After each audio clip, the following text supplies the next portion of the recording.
I'm sure at this point, folks, if you've been watching my channel for any amount of time, you're aware that I'm a big fan of Generation 3 OU, a competitive singles format for the third generation of Pokemon. And a lot of you have taken interest in the format thanks to my videos.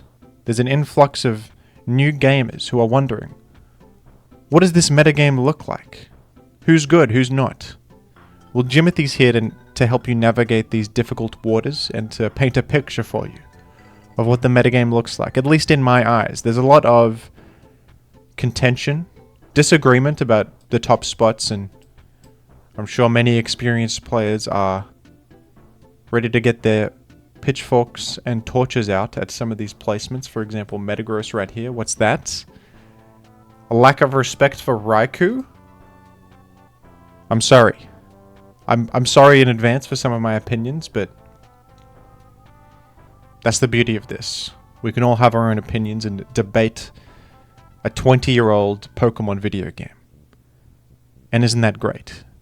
For starters, folks, Tyranitar is in the #1 spot. There are some weirdos out there who put Skarmory in the #1 spot. I disagree with them. Tyranitar's the best. It's mostly the consensus.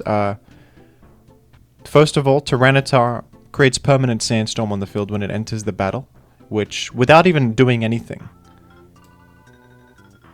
totally owns about 50 Pokemon.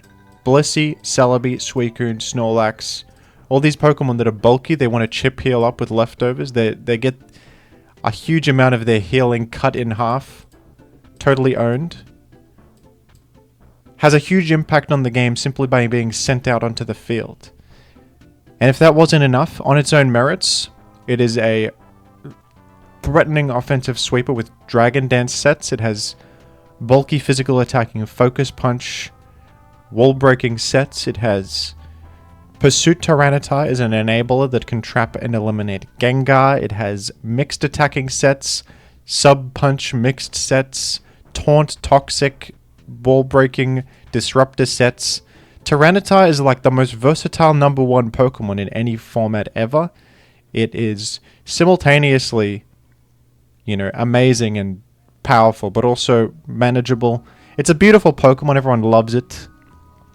And in Gen 3, it's not quite as powerful as it becomes in later gens with Physical Pursuit and the buff to Special Defense for Rock types in Sand. Those don't exist yet, but still, in Gen 3, Tyranitar is good enough without those things to be the #1 Pokemon in the metagame. And I think it will always be that way. That will always be the case, in my mind. Skarmory's at #2, which is more of a recent development. I mean, some people thought this in the past. Perhaps sages with wisdom from the future, but Skarmory is the best Spikes user in the format, and Spikes are kind of the most central game plan and team style in this format. Spikes are a way to force progress and pressure defensive Pokemon like Blissey, Swampert, Metagross, Suicune, Celebi. All of these popular walls get pressured by Spikes, and Skarmory is the best spiker. It's kind of that simple. Skarmory is a great defensive Pokemon. Steel Flying typing is excellent. It is not weak to a single physical attack in the game. And even special attacks it can kind of shrug off, and thanks to chip healing you can take like a big Fire Blast from Salamence or a Thunderbolt from Zapdos and use that opportunity to Toxic it or Spike. And then because of chip healing and you're immune to Sandstorm, so you get the benefit of chip healing, you can come in with your 1 million immunities on 10,000 different things, chip heal back up, heal like sometimes 200% health purely off chip healing. It's definitely the most powerful defensive Pokemon in the format that you need some sort of plan against. You need like a way to trap it or nail it down or threaten it, take it out. It is kind of the center of the whole metagame is Skarmory. You need a plan against Skarmory if you want to function in this metagame, which I think is fine. I mean, every format has these key defensive Pokemon you need to be able to take out. Gen 3, that happens to be Skarmory. Zapdos in the number 3 spot is a bit of a controversial position. A lot of people would put things like Metagross or Blissey or Gengar here. I've chosen Zapdos, and I changed my mind from last year. Last year I put Blissey. For a while I thought Blissey was my number 3 pick. But recently I've realized Zapdos, I think, is the most, not only the most consistent offensive Pokemon in the format, it's also an excellent defensive Pokemon with rest sets.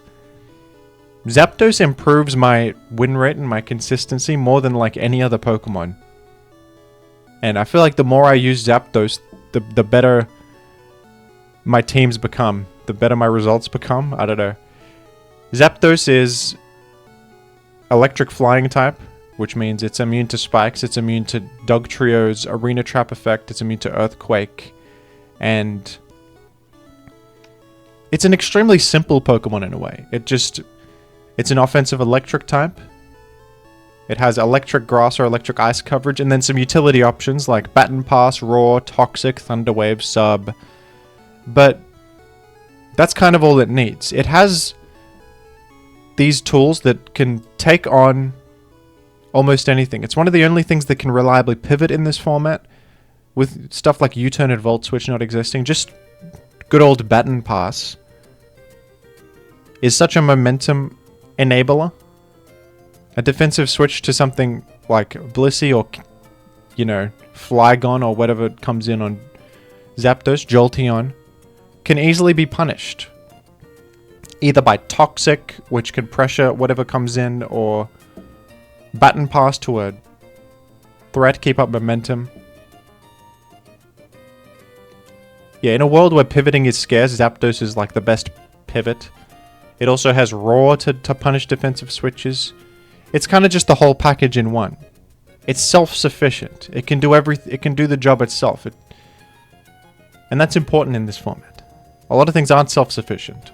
A lot of physical sweepers need support against Skarmory or Blissey, or special sweepers need support against Blissey. You need to nail down a certain wall to be able to break with your offensive threat. Zapdos can kind of handle anything on its own, which is rare in this format. It also provides defensive value with its great immunity to ground, resistance to fighting. It has utility with Thunder Wave to cripple stuff like Jirachi, Gengar. There's no game where Zapdos will be dead weight. It always will do something. Zapdos is tremendous. And then I haven't even talked about the rest sets, which are just improve your consistency so much against mixed threats that mixed threats can sometimes destroy you if you're a typical spike squad with like Taskam, Bliss, Swampert. One mixed threat is going to totally own all 4 of those Pokemon. A bulky Zapdos just has the typing to come in on like fighting or even non-stab fire move from like make Salamence, and then it's hard to break. It rests up. It has pressure even, so it can 1v1 Blissey in some situations if the game goes super long. It helps you against like Celebi because they can't really leech seed because they're going to get pressure stalled. They can't really Carmined up. You can just roll them out. It helps you against Suicune. Yeah, Zapdos is truly excellent. In the number 4 spot, I've got Swampert above Blissey. Swampert, I think, just has the most important job in the format, which is Rock Resist. Rock Resist is something you need in Gen 3. Or if you don't have a Rock Resist, you need a lot of compensation to beat the rock threats in the format, like Dragon Dance, Tyranitar, and Aerodactyl are commonly paired together, and they can very easily overwhelm you if you don't have some sort of plan against them. Swampert not only makes you solid against those guys, it also helps against pretty much every popular physical threat in the format. Metagross, Salamence, Gyarados. It's a good miscellaneous wall. It can do good damage with Stab Earthquake, even if it's not invested in attack, and threaten something like bulky Starmie sets, Jirachi, various things. Blissey. Hydro Pump is also... Stab Hydro Pump is pretty difficult to switch into. Swampert is just so much in a single Pokemon slot. It helps in so many matchups that you need help in. It also generates a bit of value from those defensive switches, because you can Hydro Pump and chunk them, or Toxic, or Soak Status with Refresh. Raw things out with Raw. Curse up to 1v1 like a resting Suicune, or Focus Punch to destroy Blissey. It has such variety. There's also offensive Swampert sets. The thing about Zapdos and Swampert is they are Pokemon that can fit on absolutely any team style. Swampert can fit on literally anything. Super offensive, hyper aggressive teams, Endeavor Swampert, offensive mixed Swampert, speedy Swampert. The thing about an offensive Swampert is even if Swampert is fully invested in offensive stats, full speed, full special attack, because of its water ground typing, it can still check Tyranitar, Aerodactyl, Metagross without any bulk investment, just off the typing alone. It just has that fundamental ability to check things, while also doing a lot more than just that. I think Swampert is amazing. It is targetable because of Hidden Power Grass being everywhere, which is its biggest weakness. It's times 4 weakness to Grass, but I think that's okay. It's so solid on its own. And you can usually scout for, like, if a Tyranitar or a Salamence, for example, has Hidden Power Grass, it means they're a full-on mixed set. So you can, like, go Swampert on a Fire Blast, and then you already know that they're a mixed threat. You don't need to, like, sit there and take the HP Grass like a buffoon. You can get out of there, and something else will answer those threats. Swampert has a different purpose in the matchup. There are some Tyranitar sets that exist to bait in Swampert, like DD HP Grass, but that is like a set that it needs to invest in enough special attack to be able to do that. It's like a specific bait or a lure that isn't going to be a reliable or common way to go. And if a Tar has HP Grass, they lack something important like Double Edge or HP Bug or Brick Break or Focus Punch, which means that, like, more things can wall them. Claydol can wall, like, DD HP Grass Tyranitar, because it doesn't have enough attack to do much. It only has Rock Slide EQ, which Claydol shrugs off, for example. Yeah, even though Grass threatens you, there's everything that needs to run Grass to hit you is going to suffer in some other way that you can cover elsewhere. So I don't think that's like a good counter argument against Swampert being nuts. Because, yeah, Swampert is amazing. Blissey's number 5. I formerly had Blissey up here, right alongside Skarm. I've changed my mind a bit, but Blissey is obviously the best special wall in the format. Nothing else has this amount of special bulk. It has unmatched utility with great status moves and a lot of coverage, actually, like Ice, Electric, and Fire attacks, which coverage moves feel so much more impactful in Gen 3 because so many things are weak to specific coverage. Like a surprise Fire move can totally destroy incoming Metagross. Metagross is a pretty common switch against Blissey because it resists Ice and it obviously forces you out with a big physical attack, but if you can hit them with like a Fire Blast or a Flamethrower as they come in, that's really strong. T-Bolt can let you be a check to like Gyarados while also threatening Skarmory.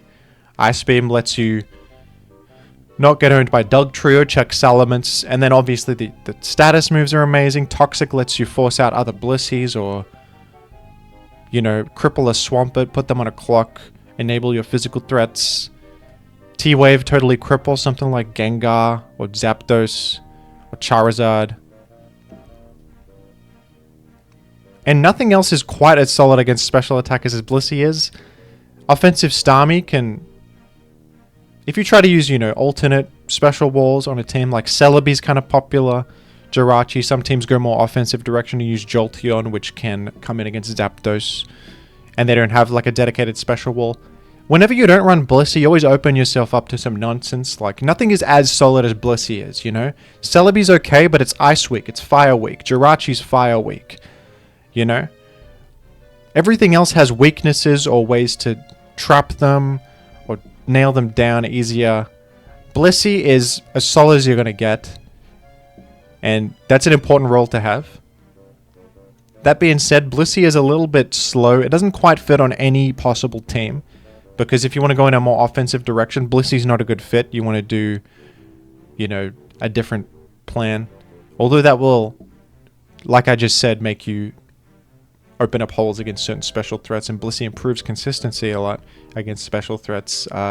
Not all teams are going to need Blissey. Some teams have a different pace. They have different requirements or different synergies. But yeah, what Blissey is so central as well.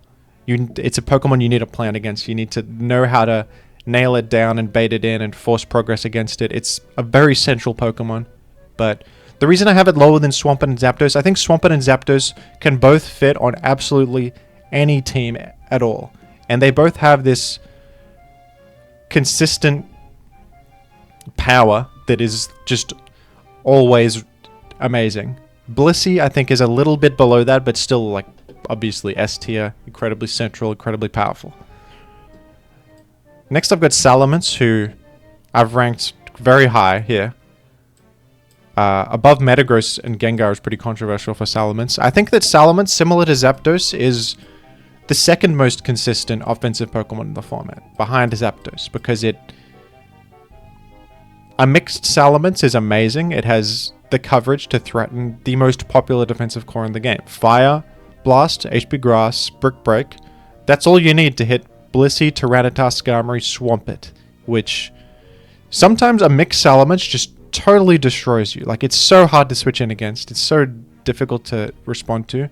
And then even the neutral damage from Dragon Claw can hit something like Gengar. You do have to be a bit of a gamer with mixed Salamence, because they will have a switch in against all of your possible attacks, but if you guess correctly, they get totally destroyed. There's also, of course, physical Salamence sets. They require a bit more support. Mixed Salamence is the most self-sufficient Salamence that can have this offensive output without any support at all, and fit on spikes, non-spikes, whatever teams. But DD Salamence is one of the best Pokemon to support in this game. It is the best Pokemon after its boost, because it actually outruns everything, even Aerodactyl, even Jolteon. Dragonette's Tyranitar can't reach that level of speed. Neither can Adamant Gyarados. Gyarados needs to invest in Jolly to be able to outrun Aero, and then it also suffers in the fact that it doesn't have Rock Slide, so it can't. It has to choose between HP Rock or HP Flying. It's always going to suffer in one area. Salamence, after a Dragon Dance, is one of the most threatening Pokemon in the game. And even though a lot of stuff is out to get you, like a Blissey can live +1 HP Fly KO with Ice Beam. Gengar is EV'd to live HP Flying and KO with Ice Punch. Swampert is everywhere. Skarmory's everywhere. It's still, like, a good game plan to wear those Pokemon down and, you know, set up for DD Ments, because it just has that significant game-ending power. Choice Band Salamence I'm not as fond of, but you can't deny the breaking power of it. It has like a higher damage output than almost anything in the game, and it can totally catch normal things that normally would be checks to Salamence off guard completely. It's great in the lead slot because it's unrevealed even with sand up, so you can just Brick Break in the face of a Tyranitar, and if they stay in, maybe they're an Ice Beam Tar that's EV to live mixed Brick Break. They just get killed in one hit.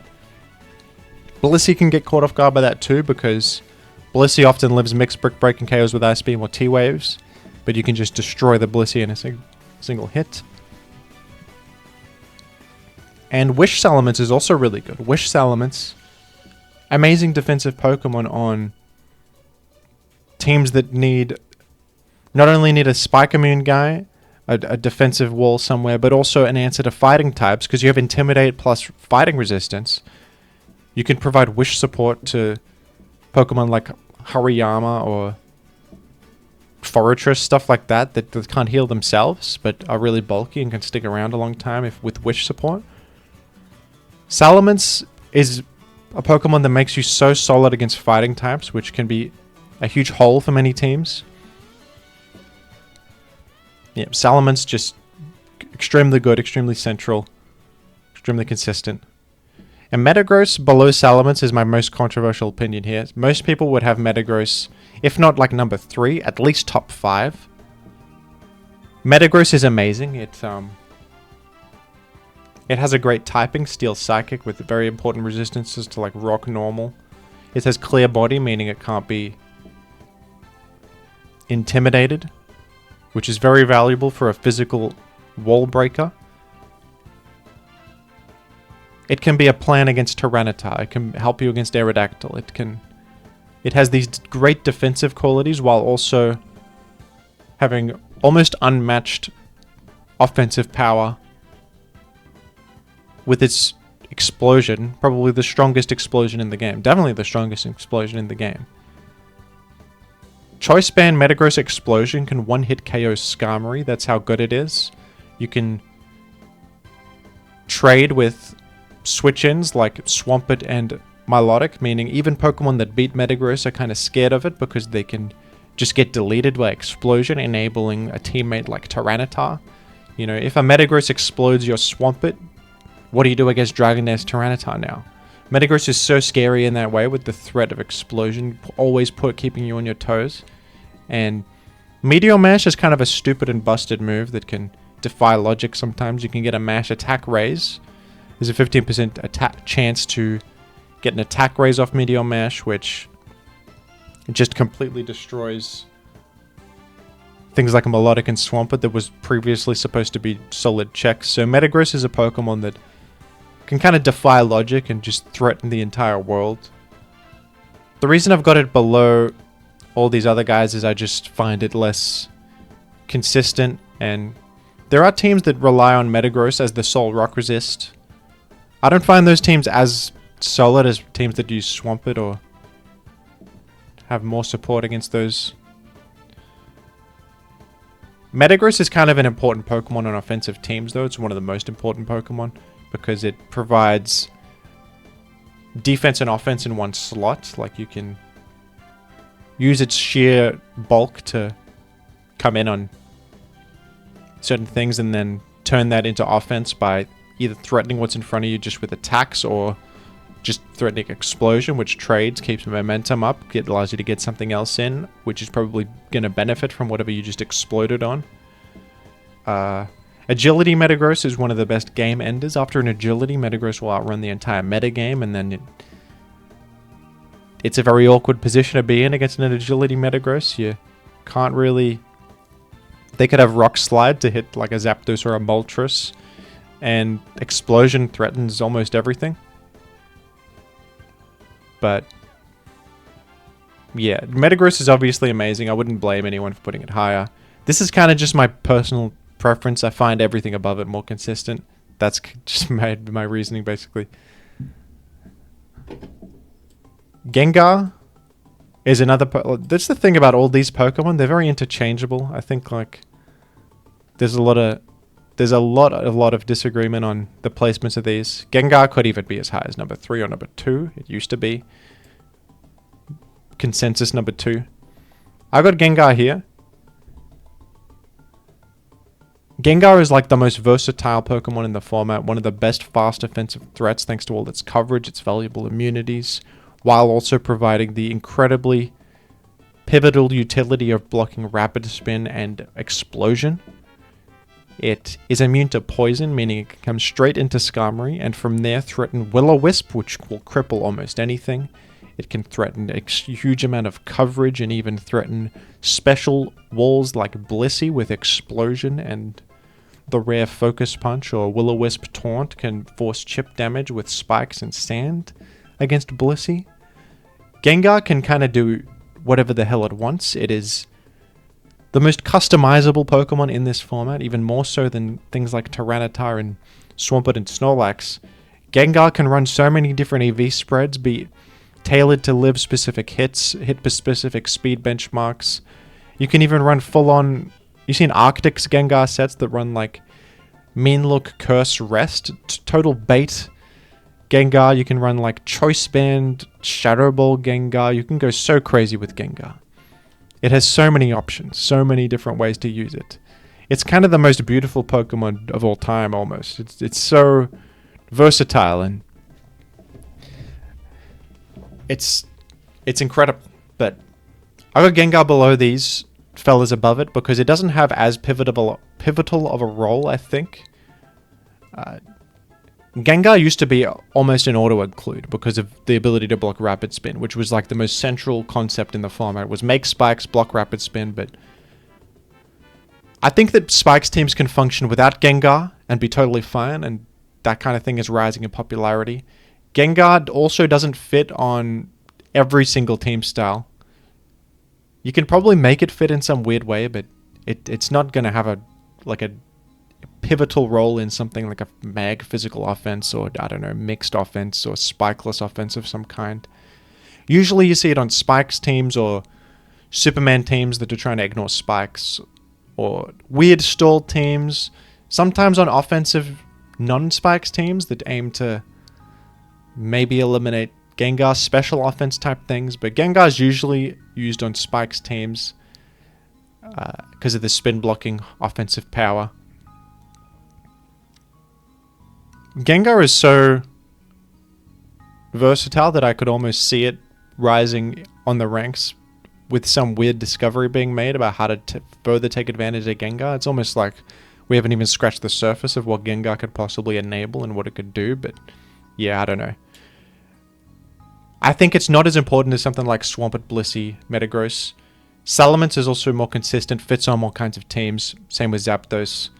That's why I would put Gengar below those guys, but it's obviously amazing. It's in the S tier. It's not that much worse than them. And below that I also have Dugtrio in the S tier.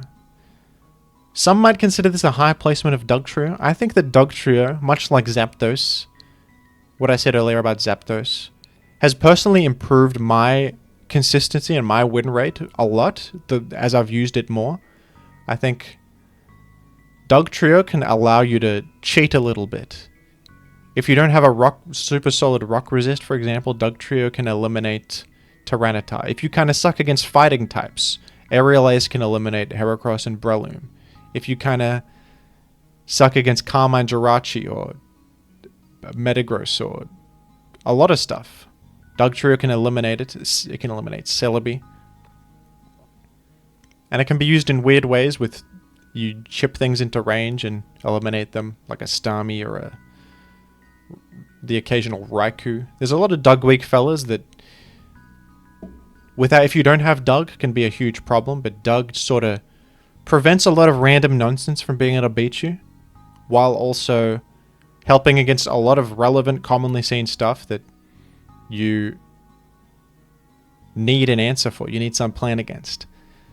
And it's, in a way, it's like the most reliable way to answer them because it traps them. It can eliminate them and enable teammates. It's difficult to use and build with, and it can't fit on every team. It's kind of a central archetypical mon that you have to build around and use very carefully. So it's not quite as... It's different to all these other S tier Pokemon because they're all like self-sufficient in some way or have this inherent power to them. Dugtrio is almost different because it is more of an enabler. You can't just chuck Dugtrio on its own on any team and call it a day. You need to build around it, but I personally think Dugtrio teams are just really strong, and I find them very consistent and good. I did make a Dugtrio video. I talked about all the ways you can beat Dugtrio. I don't think Dugtrio is overpowered or should be banned or anything like that, like it is in later gens, obviously. There's just so many ground immune, trap immune, and also so many ways to punish its locks. There's even P2 teams. But yeah, I think the Dugtrio teams are just really good. At the top of A+, I've got Claydol, who is probably the best rapid spinner in Gen 3, thanks to its Sand and Spike immunity with ground typing and Levitate. It's also able to threaten Gengar with Stab Psychic. It has Explosion, meaning even if you're not against a Spikes matchup, your Rapid Spin is useless. You still have some value. You can check certain Tyranitar sets decently. You can even live a hit and explode and trade. Explosion will always improve the Pokemon's flexibility, because if they don't do the job they need to do, they always have Explosion to at least trade and be neutral. So Explosion is really good in that way. And Claydol has shown that it has the tools to adapt to its counterplay. We've seen like HP Bug Claydol be used to hit Celebi because Celebi's been on the rise thanks to its ground resistance ability to punish Claydol really hard with Leech Seed 3 attack sets. We saw HP Bug Claydol. That's kind of crazy. We saw Shadow Ball Claydol to take on the Misdreavuses that have been rising to counter the other Claydols. There's Refresh Claydol sets, Rest Claydol sets on bulkier, slower paced teams that can take status moves. Claydol is very good. Its the defensive value it provides is really powerful. It always seems to be useful in some way. It's a bit exploitable. It's kind of one-dimensional passive, but in the hands of a good player, Claydol will always do something. It just has these fundamentally powerful qualities. It has this role that is so important, rapid spinning. And on top of rapid spinning, it does a lot more than just that. It is a lot in a single slot, a little bit like Swampert, but not quite as solid as Swampert is in the defensive department, but makes up for that in a lot of other areas with the utility it provides. Celebi I have below Claydol. There's a huge amount of Celebi hype in the community recently, with the player Fredazi kind of championing Celebi as being even better than Blissey and better than like one of the best offensive Pokemon in the game. I think Celebi is not quite as self-sufficient as other Pokemon because of its huge weakness to HP Bug, Fire moves, the fact that it's trapped by Dugtrio, it's Spike weak, and it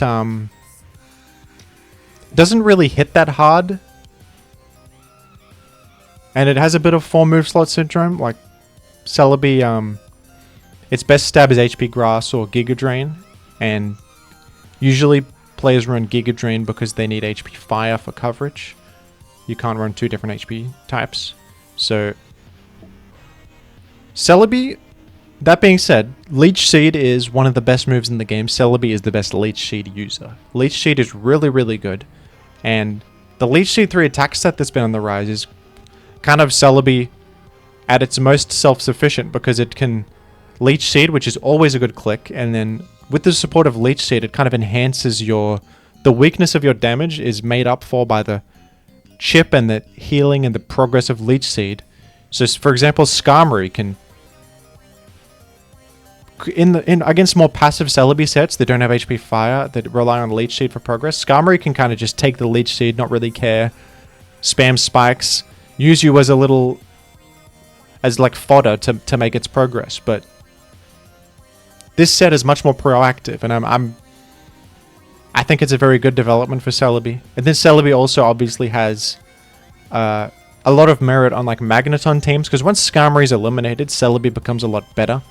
Celebi is the most solid thing in the game against Swampert, who is super popular, super common, which that is very important.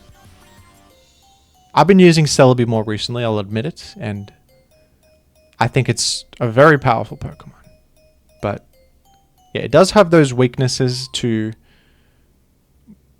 a lot of different things that make it less consistent than the Pokemon above it, in my opinion. But it's an extremely good Pokemon. One of the best Pokemon in the game to support. In many ways, it's an enabler for special threats with Carmine Pass and stuff like that. Swords Dance Pass and Mag teams. In the right matchup, it's like the best defensive Pokemon sometimes. If you don't have Doug to worry about, Fire types to worry about,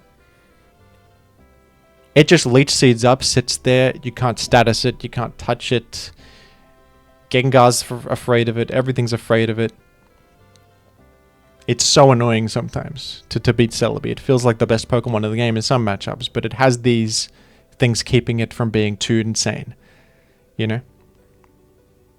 Suicune's below Celebi here. I'm a big Suicune fan. Suicune is one of the best win conditions in the format. Calm Mind. Plus it provides a huge amount of defensive value to teams with its mono water typing. It's just really good. It can be a check to things like Salamence. And even though it's rock neutral, it still improves your matchup against rock types because it has really high defense, and it can threaten them with water, super effective water stab.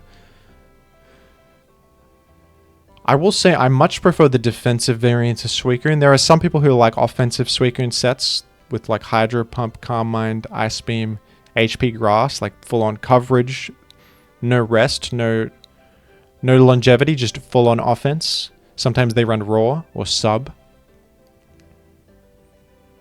I think those sets are a bit inconsistent. You know, they just get destroyed by Blissey, and even if you like take out Blissey with Dugtrio or something,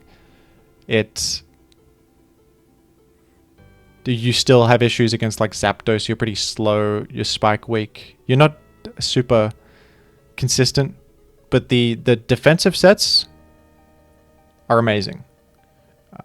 The thing about them is that they fit on very particular kinds of teams. So it's not like you can chuck Suicune on anything. It is not a Pokemon you can throw on any team. It requires a bit more support, and it's not that threatening either. Unless it's like in a late game situation. It's very much a late game Pokemon. Early game, you're not going to go off the Calm Mind and destroy everything. You are representing a late game threat. Like if the game goes for 100 turns, you're probably going to win with Suicune because it can heal, it can pressure stall, it has all these powerful late game mechanics. Early game, it's punishable. It's very passive. If it's forced to heal, it is extremely vulnerable after resting. It's always on its toes against like Skarmory, who can roar it out. Zapdos can threaten it greatly. Celebi can threaten it greatly. Everything runs grass coverage, which can destroy it with spikes and sand support. It's supposed to beat stuff like Moltres and Charizard. Water beats fire, but if they have spikes up, they correctly predict that switch to Suicune and HP Grass, it can very easily be worn down, forced to rest. Yeah, it's got a lot of uphill battles, but at the same time, one of the best defensive Pokemon in the format that is very rewarding to build around and can be one of the best win conditions. Jirachi below Suicune. This is weird. Jirachi in many ways is like a super OP Pokemon. I just kind of don't... I have not figured out Jirachi at the moment. I acknowledge how powerful it is, but me personally, I struggle to build around it. I always feel like I'm matchup fishing a little bit with Jirachi. Jirachi is... It has a lot of set variety. You can run defensive sets with like Wish Protect and status with Body Slam, Toxic, or Fire Punch. You can run offensive sets, Calm Mind 3 attacks, mixed Jirachi, bulky CM Jirachi sets with like sub Calm Mind Wish. And the thing about Jirachi is that the coverage, like you have, you know, T-Bolt, Ice Punch, Fire Punch, Grass, Psychic, Thunder, all these different coverage options to choose from, and that's the part that makes it amazing and also makes it bad, because it can't hit everything. You know, the Calm Mind 3 attack sets can't really beat Blissey. The sub Calm Mind sets beat Blissey, but they are using 2 slots on sub and Calm Mind, so they're limited in their coverage. If you run like T-Bolt Ice Punch, you can get beat by Swampert. If you run like Fire Grass, Claydol can kind of shrug off the low power HP Grass non-stab and stuff like that. There's always, or like T-Tar can have the bulk to take you out. It's like a weird Pokemon. The defensive sets are in sometimes just indestructible. They Wish Protect, Chip Heal, they heal everything up, spam Para everywhere, and just be an absolute nuisance and destroy everything. But at the same time, you're, unlike Blissey or like Celebi, you're vulnerable to status. You don't have Natural Cure, you have Serene Grace, so you can get burned or paralyzed or slept, and just... I think it's important for a special wall to be able to soak status at least. I always feel like when I'm using Jirachi, I'm amazing in some matchups and bad in other matchups. it always feels like I'm matchup fishing a little bit. So I find Jirachi a little bit inconsistent in that way. Often it's a team dependent thing, like you need to, if you're running a Jirachi with certain shortcomings, you make up for those shortcomings elsewhere. But that's kind of exactly the reason I have Jirachi lower than something like Suicune, Celebi, Claydol, who are, in my eyes, more consistent. But yeah, if you put Jirachi even as high as like top 5, I don't necessarily disagree. It's maybe my personal opinion here. And this is a very low placement of Aerodactyl, all the way down here below Jirachi and Suicune and Celebi. Aerodactyl is a very popular Pokemon. It is in the fastest relevant speed tier, hitting a max speed of 394, outrunning basically everything except super niche stuff like Electrode and Ninjask. And it is one of the most threatening offensive Pokemon in the format.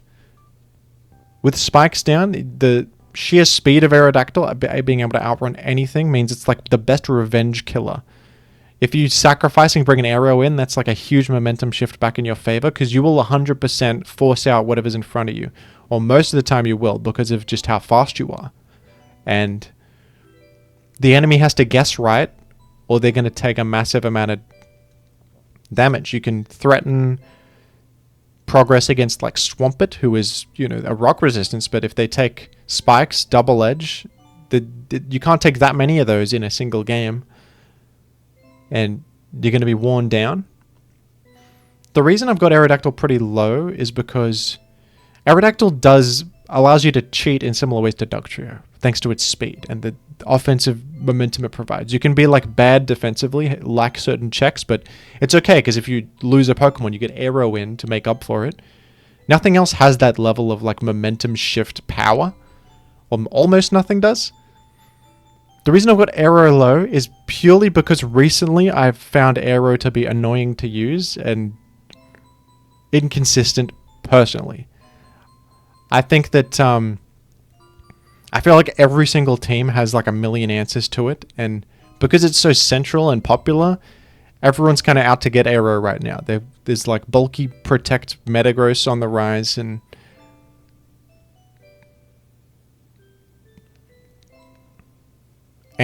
I don't like that it's a little bit prediction reliant. Everything in Gen 3 is a little bit prediction reliant. You can't, press something that will threaten the entire world. You have to make a prediction or some sort of sacrifice to actually break through teams in this format usually. But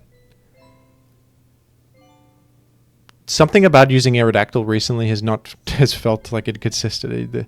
You double edge into a Pursuit Tar and get eliminated, or they're running Superman. Superman, if you don't know, is like having as many spike immune Pokemon as possible. So Aerodactyl relies on spikes a lot to make progress, because it does hit pretty hard, but it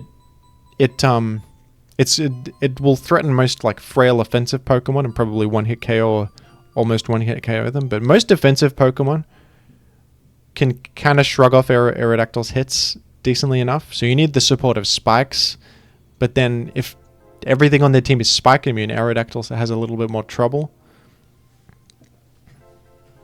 Yeah, this could be a me problem, for sure. And it's definitely a more subjective placement here. Aerodactyl has a lot going for it. It's really amazing, but yeah. Below that is Magneton. Magneton has the very important role of being able to eliminate Skarmory with Magnet Pull and Thunderbolt, which enables entire team archetypes. If you can eliminate Skarmory reliably, suddenly teammates like Snorlax, Salamence, Celebi, Claydol, etc. get a lot better. So you can run like bulky defensive teams that eliminate Skarmory to guarantee Rapid Spin, removing spikes permanently, or physical offense teams eliminate Skarmory so that things like Metagross, Agility Metagross don't get walled as easily. Magneton, one of the best enablers in the format, but yeah, below the others here, because it's a very specific style that Magneton fits on. It's not a powerful Pokemon in its own merits. It's like got this specific job. Kind of similar to Dugtrio in that way, but I think Dugtrio has more useful applications. There's always something that you can trap or something you can do with Dugtrio. Magneton in some matchups is going to feel like dead weight. And even in some matchups, eliminating Skarmory won't be enough. Like, physical offense can still lose to Skarmory, Spike's balanced teams because you eliminate Skarmory, but they make one spike, and that one spike is enough to pressure you and just out-offense you. Sometimes Mag can't even do the job it's supposed to do, which is beat Skarmory teams. It needs, and then teams that, you know, tech to beat Skarmory even harder with stuff like Claydol on them suffer in non-Skarmory matchups, right? Like, if your whole game plan is built around beating Skarmory, all of a sudden, if there's no Skarmory, you're kind of just a nonsense team with a random Magneton just doing nothing now. So Magneton has that disadvantage, but at the same time, Skarmory is extremely common and this ubiquitous central threat that the ability to trap Skarmory is just that valuable that it's a very good and high tier Pokemon. At Starmie, I have pretty low. This is personal preference, honestly. Offensive Starmie sets I find get worn down very easily. I don't like the inaccuracy of Hydro Pump. Starmie is extremely fast and powerful, but I don't like that it's spike weak, and I don't like that it gets destroyed by Blissey, and I don't like the inaccuracy of Pump.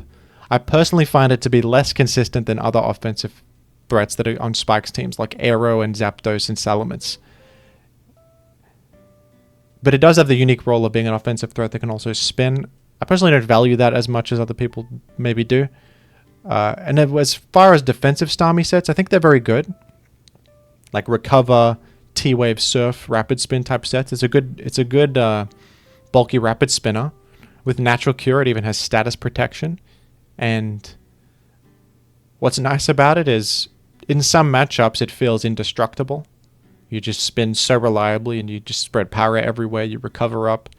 But in other matchups, it feels like it's difficult to get anything done, and it always has to contend with spikes and sand and be worried about certain interactions. Claydol I find a lot more consistent thanks to its spike and sand immunity. And I usually prefer to use it as a rapid spinner. But Starmie has these advantages over it. Checking different things, like it's solid against things like Salamence and Gyarados, can para them and 1v1 them most of the time. And it's good against like mixed threats.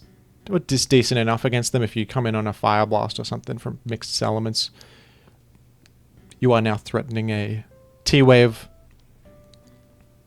Yeah, Starmie extremely good. If you put it higher than this, I wouldn't blame you. At the top of A tier, I have Milotic. Milotic is another bulky water type. Similar role to Suicune, but more utility defensive rather than being like a win condition or this applying this late game pressure that Suicune does. Milotic is in many ways one of the most powerful defensive Pokemon in Gen 3. With mono water typing, Recover, Surf, Toxic, Refresh, it has a lot going for it. It can help you out so much against mixed threats. It's probably the most solid Pokemon in the game against mixed threats. And fire types like Moltres and Charizard. It can hold its own against stuff like Blissey and other defensive Pokemon with status moves thanks to Refresh. It even has some merit on offensive teams with options like Hypnosis, which, while inaccurate, can incapacitate something, giving you a free turn, while also helping you out in matchups you might suck in, like mixed threats, fire types. Milotic's pretty low here because I think while it has all those amazing advantages, it is very passive and exploitable, and it relies a lot on Recover spam. It doesn't resist rock, so Tyranitar can flinch it and even break through it with enough DDs, because Tyranitar can be quite bulky at times. It can be... You chip Milotic enough, you can actually break through it. So it's not that solid against like Tyranitar and Aero and stuff like that. Although it isn't, that's not really its job, but still, it's a physical wall and it's threatened by physical threats like that. Things like Metagross can often beat Milotic just because Milotic has to just spam Recover against them. Surf isn't doing that much. Metagross is chip healing in the sand. And Metagross always has opportunities to like attack raise with Meteor Mash or even Earthquake crit or stuff like that. So I know that's not like a super reliable game plan to try and get good luck, but if a Pokemon relies so much on healing repeatedly, you're going to create so many more opportunities to get unlucky. If you constantly have to keep healing and your damage output isn't that high, so even like Skarmory can come in on Milotic. It's immune to Toxic, and then Surf is only doing like 30 to Skarmory. Skarmory can take a Surf, make a Spike, chip heal back 12% with ease, and Milotic is kind of just this sitting duck you can take advantage of, either by fishing for good luck. Like, I often use T-Bolt Blissey, who does like 40-ish to Milotic, and they have to just spam recover. And there's a good chance you eventually get a 10% paralysis or a crit, and it's not a good position to be in to have to spam recover like that. It opens yourself up to so much bad luck. So that's the disadvantage of Milotic. Moltres I have below Milotic. Moltres is kind of like, it's kind of similar to Zapdos in its role. It is a offensive spikes abuser, and it can threaten things like Blissey that most special attackers will suffer against. Moltres has the advantage not only of being spike immune thanks to its flying typing, meaning it can operate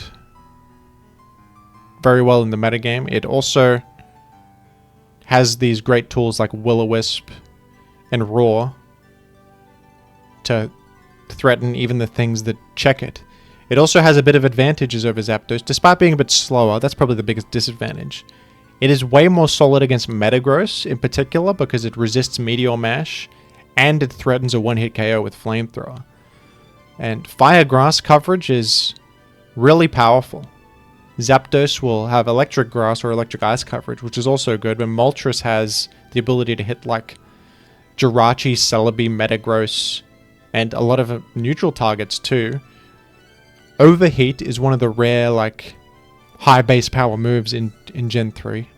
And while it's got its disadvantages because, you know, Blissey exists, it's not like a super free click that will threaten everything. It's a huge amount of damage. Like, you can one-hit most Gengars, you can even resistances like a Flygon coming in will don't love that. Or Salamence or something like that. And sometimes with enough pressure, like a Blissey coming in on spikes with sand up, taking a flamethrower. Maybe they were at 60, now they're at like 30. And the overheat will finish off the Blissey. Overheat lets you get that little bit of extra damage. Stab overheat represents a lot of damage. Will-O-Wisp is really good. Think about Moltres, it requires the support of spikes. It has the limitation of being a bit slow. And it's competing with Zapdos, but it has a lot going for it that Zapdos doesn't. It's one of my favorite Pokemon in the metagame. I think it's really powerful and threatening and hard to switch into, and yeah, it's really good. And Charizard's below it here. Charizard and Moltres is very similar. They're both fire flying types, and there's a bit of debate about who's better in the community right now. The advantage of Charizard over Moltres is, first of all, it's faster, has base 100 speed, which is really nice. Lets it match or even outrun Pokemon like Salamence and Zapdos. It can even outrun like the defensive Gengar sets, which Moltres can't. It can also threaten Blissey directly, either with Substitute Focus Punch or just a Focus Punch on a Predict, or Beat Up. Beat Up is a really interesting option. When your whole team is healthy, Beat Up will 2-hit KO Blissey with... It's a typeless physical attack that doesn't factor in EVs, which is really weird, but because Blissey has like no defense, Beat Up will just do huge damage to Blissey in particular. So you can just directly do massive damage to Blissey without needing to invest in attack or anything, which is really, really nice. So sometimes Charizard totally destroys common teams like Skarm, Bliss, Swampert, Tar, Blissey. I already said Bliss. Bliss. Yeah, like, how the hell do you come in against Charizard? It's almost impossible. It can even run Dragon Claw to hit Salamence and Flygon.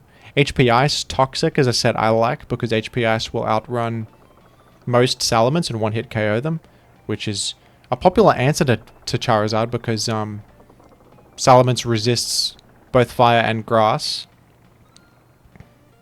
Dragon Claw does exist, but it only does about 50, so Salamence can live and KO you with Rock Slide or something. But if you're on HP Ice, you could totally turn the tables on like Flygon or Salamence. Toxic's also really good on it because a lot of water types that try to come in will get crippled by Toxic. The thing about Charizard, it gets destroyed by Milotic and Suicune. They don't care that much about Toxic and they can shrug off HP Grass pretty well. And it's not as bulky as Moltres is, meaning it's not as solid against like a Metagross Meteor Mash. Even though you resist Meteor Mash, you will take a lot from it still, like 30 to 40 sometimes. And I value that bulk Moltres has, and also the high special attack Moltres has with like Overheat, and even Will-O-Wisp is just such a good move that I think Moltres is a little bit better. But Charizard is almost like the same Pokemon as Moltres with some advantage, with some slightly different advantages and disadvantages. That, I mean, I used Charizard when I hit rank 1 on the ladder, and Charizard was one of the best Pokemon on my team. It was consistently great against common Pokemon. Like the beat up in particular was like carried me so hard. That was a time when people weren't really used to that set, and it caught them off guard completely. Now I think most people prefer sub-Focus Punch sets because they're a bit more consistent, since beat up relies on you having your team alive and healthy and also the opponent playing into it, which they don't always do, but yeah, still a good option with the direct threat to Blissey it represents. Up next I got Gyarados, who is kind of like an alt DD Salamence. It's a Dragon Dancer that has a different typing, Water Flying, and some different options. It has like Thunder Wave. Rest sets are okay. It has Double Edge. The biggest advantage to Gyarados is the typing, because unlike Salamence, Gyarados can actually switch in against Swampert. It's neutral to ice rather than being types 4 weak to ice, and it resists water. It's immune to ground. So Swampert can't touch Gyarados. Gyarados can come in and set up on Swampert. Gyarados also has Taunt, meaning it can actually sometimes 1v1 Skarmory, because if they have... Skarmory commonly runs no attacks, like Spikes, Roar, Protect, Toxic. That just gets totally owned by Taunt, and you could just Dragon Dance in Skarmory's face. The issue with Gyarados is that it, unlike Salamence, it has limited set variety. It has pretty much just a Dragon Dance sweeper. There is some set variety, like what utility option you go for, what coverage you go for, the choice between HP Rock or Flying, rest sets, different EV spreads. There's variety there, but your role is always Dragon Dance Physical Sweeper. You don't have that variety, making you more predictable, making you more limited. The lack of Rock Slide is a big issue for Gyarados because it has to choose between Flying or Rock Hidden Power, and it makes it very vulnerable to stuff like Aerodactyl. Aerodactyl can outrun and threaten to KO you if you're the standard Adamant Gyarados set, which kind of sucks. With a Dragon Dance Sweeper, you want to be able to outrun everything after a Dragon Dance and threaten most things, but Gyarados sometimes feels limited. But the advantages Gyarados has are very valuable, especially being, with everything out to get Salamence, so much ice coverage everywhere. Gyarados catches teams off guard sometimes, and it can be very difficult to actually threaten the thing. It's like bulky, and it has an amazing typing. Intimidate makes you so solid versus fighting types. Gyarados is one of my favorite Pokemon in the metagame. I think it's really good, and the fact that a limited amount of things check it means it can be a good lure. I really like Thunder Wave Gyarados because the common Gyarados switch-ins are like Zapdos, who can come in, resist HP Flying, immune to Earthquake, and just KO Gyarados with Thunderbolt, obviously. But Thunder Wave totally shuts down Zapdos. It cripples it completely. It's now super slow and it crippled. Same with Gengar. Gengar commonly comes into Gyarados because it can live a +1 HP Flying, it's immune to Earthquake, and it can T-Bolt. But Gyarados Thunder Waving it totally destroys it. There's also... you can just Double Edge a Zapdos on the way in. That chips it into range of a Dragon Dance Double Edge in the future. So Gyarados has more limited possible switch-ins and checks than Salamence does, making it kind of nice because you can lure in particular things and punish them, which I think is very strong. The Gyarados is good, but a little bit limited, restricted, requires support. Yeah. Below that we have Heracross, who is the highest ranked fighting type here. Heracross has the unique role of being like a really, really powerful wall breaker with Mega Horn off the back of a really high base attack. Is one of the best wall breaking moves in the format that kind of destroys most physical checks. The exception obviously being Skarmory, but even Skarmory is worried about like Focus Punch. Because if Skarmory has, you know, Spike's Toxic Roar, Protect, you can't touch Heracross, they can just Focus Punch in your face. And the combination of Mega Horn and Focus Punch against a slow defensive team can sometimes just totally own everything. Heracross has a very important role of like keeping these defensive teams in check, these greedy defensive teams, because it can just obliterate them. But Heracross is limited in many ways. It has low speed, it gets trapped and eliminated by Dugtrio with Aerial Ace, and it always has to contend in particular with Salamence. Salamence intimidates it, resists Mega Horn and fighting type attacks. Heracross at least has Rock Slide to be able to chip Salamence on the way in, but it's a hard move to click sometimes.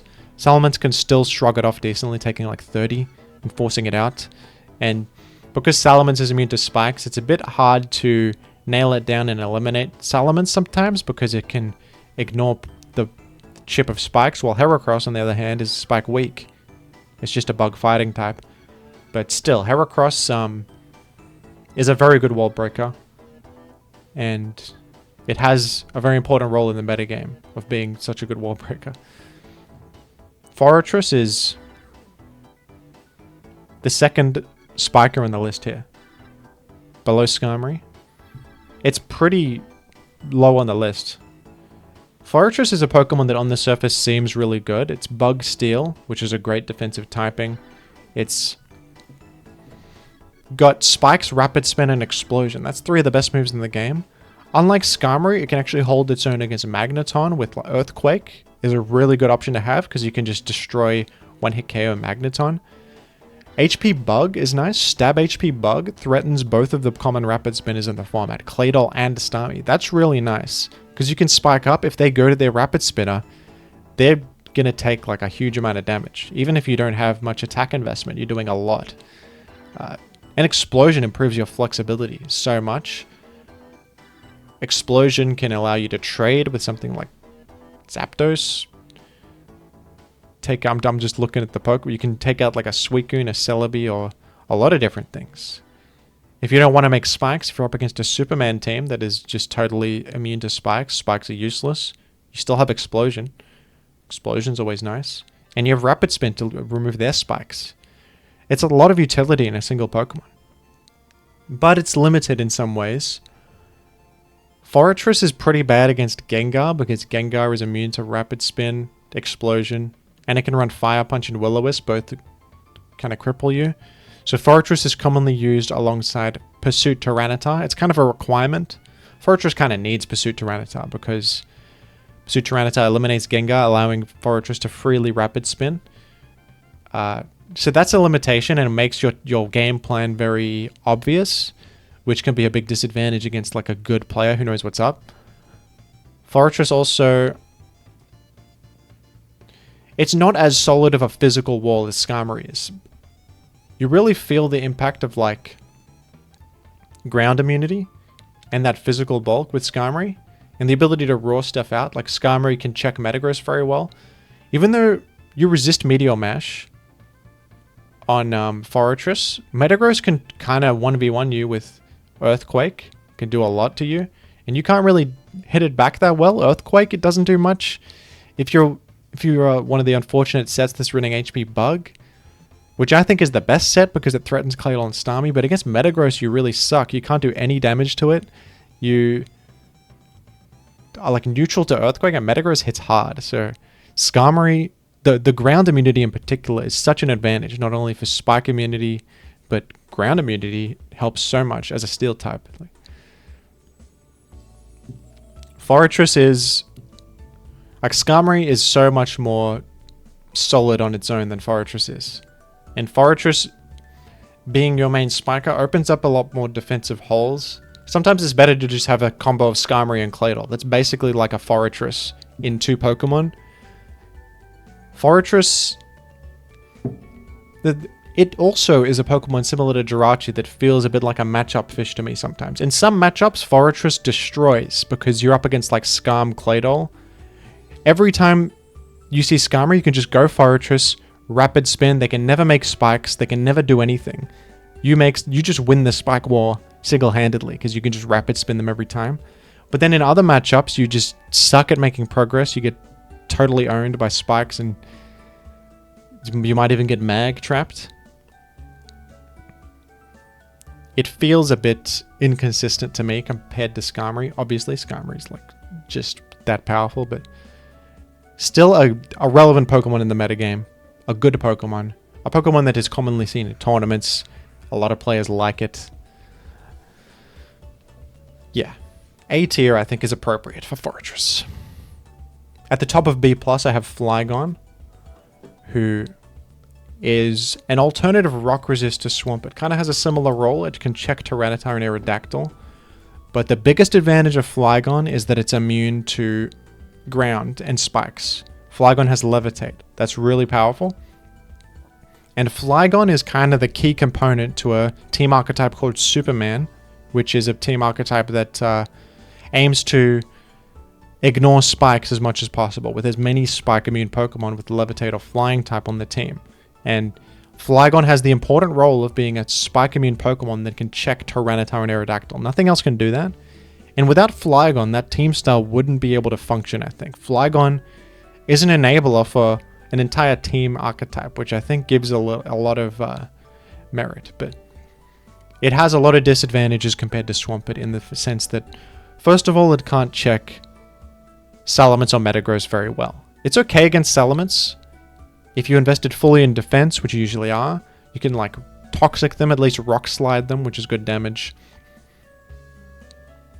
But they can also break through you pretty effectively. And Metagross you are not solid against at all, so you need support in that regard. You need something else on the team that can handle Metagross. Usually it's a Moltres and Skarm. Flygon also really sucks against Gengar and Skarmory, while Swampert can at least Hydro Pump those two guys. Gengar and Skarmory can't really safely come in against Swampert with no repercussions. Gengar and Skarmory both get destroyed by Hydro Pump. Gengar in particular. The best Flygon can do to Gengar is Rock Slide it, which is still good. It's always nice to chip Gengar into range of other stuff, but it has these exploitable weaknesses like that. Skarmory in particular destroys it, but Flygon makes up for that by being used on Superman teams who don't mind spikes, therefore inviting in Skarmory isn't as big of a deal, and you can go to like your Gengar or Moltres, and them making spikes doesn't matter to you, but you getting Gengar in and forcing progress is good. So that's kind of the idea behind Flygon. If your whole team doesn't care about spikes, then inviting in Skarmory doesn't matter as much. I think the big issue is Gengar. For those teams, you need some sort of way to handle Gengar, which can be hard. But yeah, that's why I have Flygon above these other B+ guys. I think it has that important role. Even on non-Superman teams, you can consider it sometimes, usually with Magneton because you need to take out Skarmory. But Flygon has that, like Levitate plus Rock Resist. And Dragon Ground is a nice typing too. You can even wall some Zapdos sets if they're T-Bolt Grass. You can wall Zapdos, which is really nice in some matchups. Yeah, Flygon's good. Snorlax below Flygon here. Snorlax is kind of like a overpowered beast, but it's being kept at bay by all these things. Snorlax hates sand and spikes. It hates Skarmory. It hates Gengar. It hates Metagross. It hates Tyranitar. It's a huge uphill battle for Snorlax. But the thing is, what if you can get past all those things, have the support to enable Snorlax? Snorlax is like the most powerful Pokemon in the format. If you can get past all those things. But then that's the thing, you got to get past all those things, which is hard. Like, you have to... Like, a Curse Snorlax is one of the best win conditions to build around in the format in a way, because if given the right support, it is indestructible. Its stats are insane. It has just got such sheer bulk, and then with Curse, it snowballs out of control and you can't stop it. It's like a rolling stone. But yeah, it just has a huge uphill battle. It needs Magneton. It sometimes even needs Pursuit Tyranitar. Sometimes it needs... sometimes even if it has like Magneton support, it's running Curse, Body Slam or Return, and Shadow Ball, meaning like Tyranitar walls it. The more popular Snorlax sets are on like Spikeless offense teams or Mag offense teams, and they don't run Curse, they run 4 attacks. What makes Snorlax pretty nice is Self-Destruct, which is a bit weaker than Explosion, but then it has Stab associated with it, so it's actually really powerful. Snorlax is like a pretty good switch into Blissey and various special threats, so if you can eliminate Skarmory, Snorlax is kind of this engine of value and momentum that is a bit like Metagross in a way. You make a defensive switch, and then if they don't have a Skarmory, which that's a big if, but if they don't have a Skarmory, what can come in nicely against like a Stab Body Slam? You can even Focus Punch and nail Tyranitar, which is a popular switch in. You can Earthquake and Shadow Ball to hit Gengar and Metagross. Sometimes Snorlax is really threatening and hard to switch into, but it is limited by that Sand and Spike community that let it be worn down easily, and vulnerability to like Will-O-Wisp, and it requires a lot of prediction and support to make Snorlax work. But yeah, underneath all these hardships of Snorlax is the most powerful Pokemon in the metagame, but it just has to overcome so much and requires so much support that yeah, it can't ever be that. It's pretty inconsistent, and I don't use it a lot, but it's a good Pokemon to have in the arsenal. You know, it's a Snorlax team can punish. Because paradoxically, because no one respects Snorlax and they think it's kind of like whatever, Snorlax is fine, I don't need to consider Snorlax. That's when Snorlax becomes more powerful, because it punishes stuff that forgot about it. That's the metagame works in cycles like that sometimes. Yeah. Hariyama I have pretty high here. Hariyama actually a BL Pokemon, but some people think it deserves OU status. The second fighting type here, behind Heracross, and it's a bit different to Heracross. The biggest thing Hariyama has going for it is access to Knockoff. Knockoff is, you know, one of the best moves in Pokemon, remove an item. Really great, safe click that just makes progress. But Hariyama is one of the only thing in this format that gets it. It's not a very common move in Gen 3. If it was more common, I think the format would be a lot worse, to be honest. Because it's not good to have safe clicks like that are just super risk-free. But Hariyama is good because it has Knockoff. That's like pretty much the reason it's really good.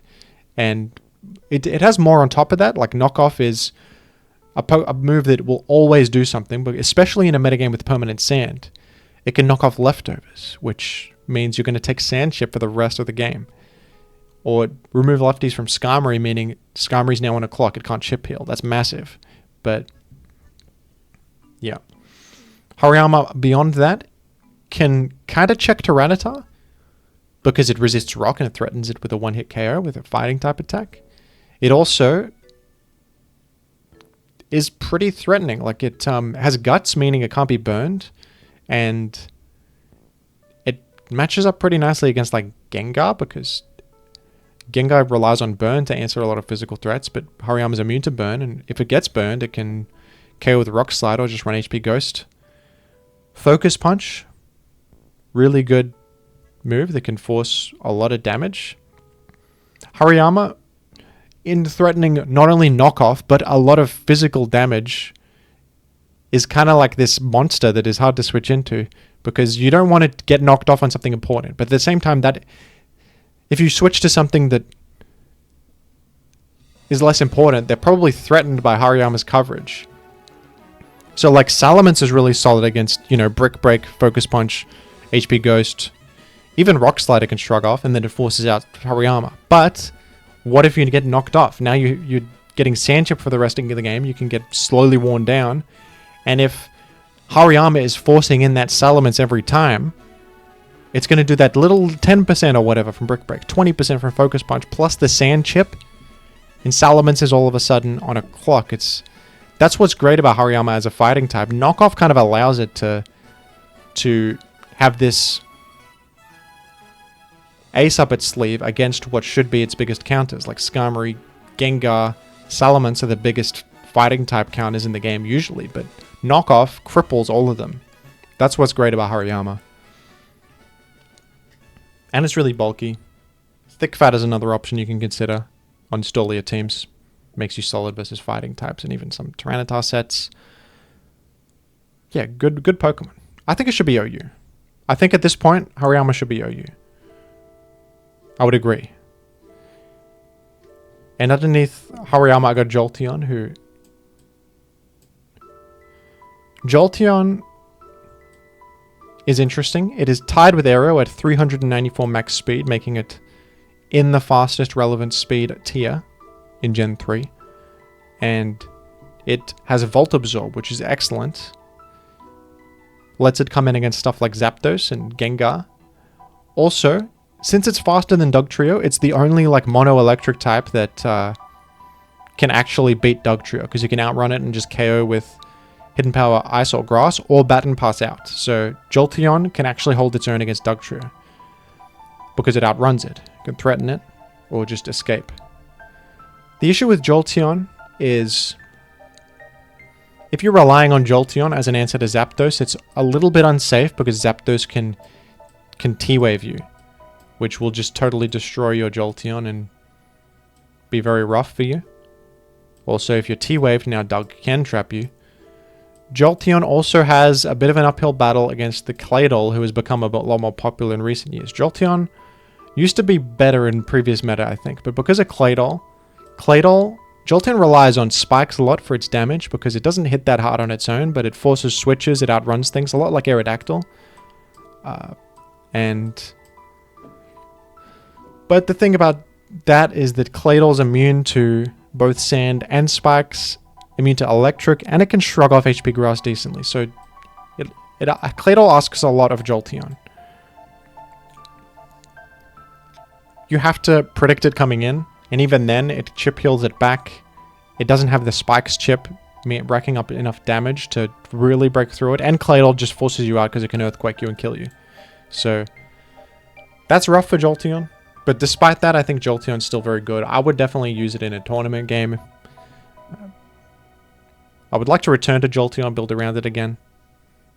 I think it's a bit underrated, maybe. It's fast, it's threatening, it's good. But it's feeling a bit worse recently. A lot of people aren't very hot on Jolteon right now. But I think Jolteon can still be epic. And it's a very cool Pokemon.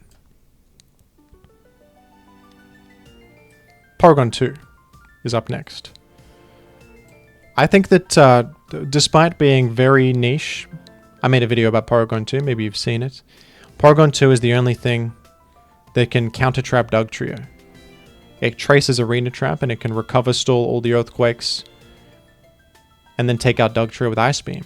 And once Dugtrio is eliminated, it opens up a lot of possibilities. Dug-weak teammates like Jirachi, Metagross, Tyranitar, Breloom, Heracross, Raikou, Blaziken. A lot of things start to become a lot better if you can actually reliably nail down and trap Dugtrio. That is a unique role nothing else has. And beyond that, Porygon 2 has a lot of merit as a check to Salamence, Gyarados. Bolt Beam coverage can actually do damage to Skarmory. It can trace a Levitate from Flygon, threaten Ice Beam against it. It can come in against Blissey because it traces Natural Cure, so it's not worried about Toxic or T-Wave. And if you're running Toxic yourself, you can force out Blissey. Porygon 2 has a lot going for it, but yeah, it's very, very hard to build around, in my opinion. Despite sounding really good, it's kind of inconsistent. It, in a way, relies on the Dugtrio matchup. And if you don't get that matchup, it can feel a bit worse than alternatives. But I think that there's got to be some really good Porygon 2 team out there. I've used it in tournaments like pretty recently, and it was one of my best teams, my Porygon 2 team. I think it's got a lot of potential, and that potential is still unexplored. And the ways that you can take advantage of Porygon 2 have a lot of potential. Underneath Porygon 2, I have Breloom, who I think I ranked pretty high last year, but I have not used Breloom like almost at all recently. I did have a mixed offense team with Breloom on it, which I like, because Breloom, if you don't have spikes on a team, you need to make up for that in other areas with really powerful momentum generating mechanics like Spore. Spore is basically a soft KO. That's the reason Breloom is viable, is because it has Spore, which is a 100% accurate sleep move. And from there, it can threaten Focus Punch. It kind of helps you out against Tyranitar with like Mach Punch, Brick Break, or Sky Uppercut. There's more niche sets like HP Ghost, Leech Seed, Stun Spore, options like that to take out and threaten or cripple switch-ins such as Salamence and Gengar and Skarmory. I just find Breloom inconsistent. I think it's a little bit of a gimmick, and it's very easily stopped by like Salamence. In a way, it will always get value with Spore, but sometimes it's hard to get on the field to actually get the Spore going, and you will get the Spore, but then after that, Breloom can sometimes feel very good. Sometimes it feels very threatening, but at other times, it's answered extremely easily, and it's slow and frail and doesn't get much done, and then they wake up, and then it's like, okay, I got my little bit of momentum, but at what cost? That being said, players better than me have used Breloom, gotten a lot out of it. It's good. Obviously, it's a B+. It's a respectable Pokemon. I think it's one of the best Pokemon on mixed offense teams. It's kind of a requirement, in my opinion, because those teams really need a form of momentum. And they can kind of make up for the weak Salamence matchup in other areas. I think Pursuit Tyranitar is a great teammate with Breloom because it takes out Gengar, meaning like Focus Punch and even Brick Break are really hard to switch into. And Mach Punch is nice too. Finish off stuff like fast guys like Aero Jolt and Tyranitar, obviously. Do like 60 or 70 to Tyranitar with Mach Punch. But yeah, Breloom has those shortcomings. It's inconsistent. Below Breloom is Smeargle, who is a Pokemon that can learn any move in the entire game. That's the reason it's good. It can also use Spore. It's commonly used as a spiker on very hyper-aggressive teams. Use Spore, and then spike up, and then probably Explosion. Get a threat in, and then you've put something to sleep. You've got your hazards in the field. You've got an offensive threat in. You just go for the threat. You go in. All in. Offense. And Smeargle is one of the best hyper-offense enablers in the game for that reason. At the same time, I've personally found it a bit inconsistent. I think it's like very all-in. It's extremely all-in, and if they can weather the storm, maybe Rapid Spin or even just out-defense you, then you sort of flounder, you run out of steam, and you get destroyed. Which happens to me a lot when I use Smeargle. Skarmory, on the other hand, can be both like offensive all-in, spam spikes and go for the throat, and it can be like take your time, make a spike here and there, keep your Skarmory healthy, heal it back up. Or other spikers also have advantages. Like Forretress has the advantage of all its utility in one slot and stuff, while also having offensive applications with like Explosion. Smeargle, I will say, has a lot of unexplored potential too.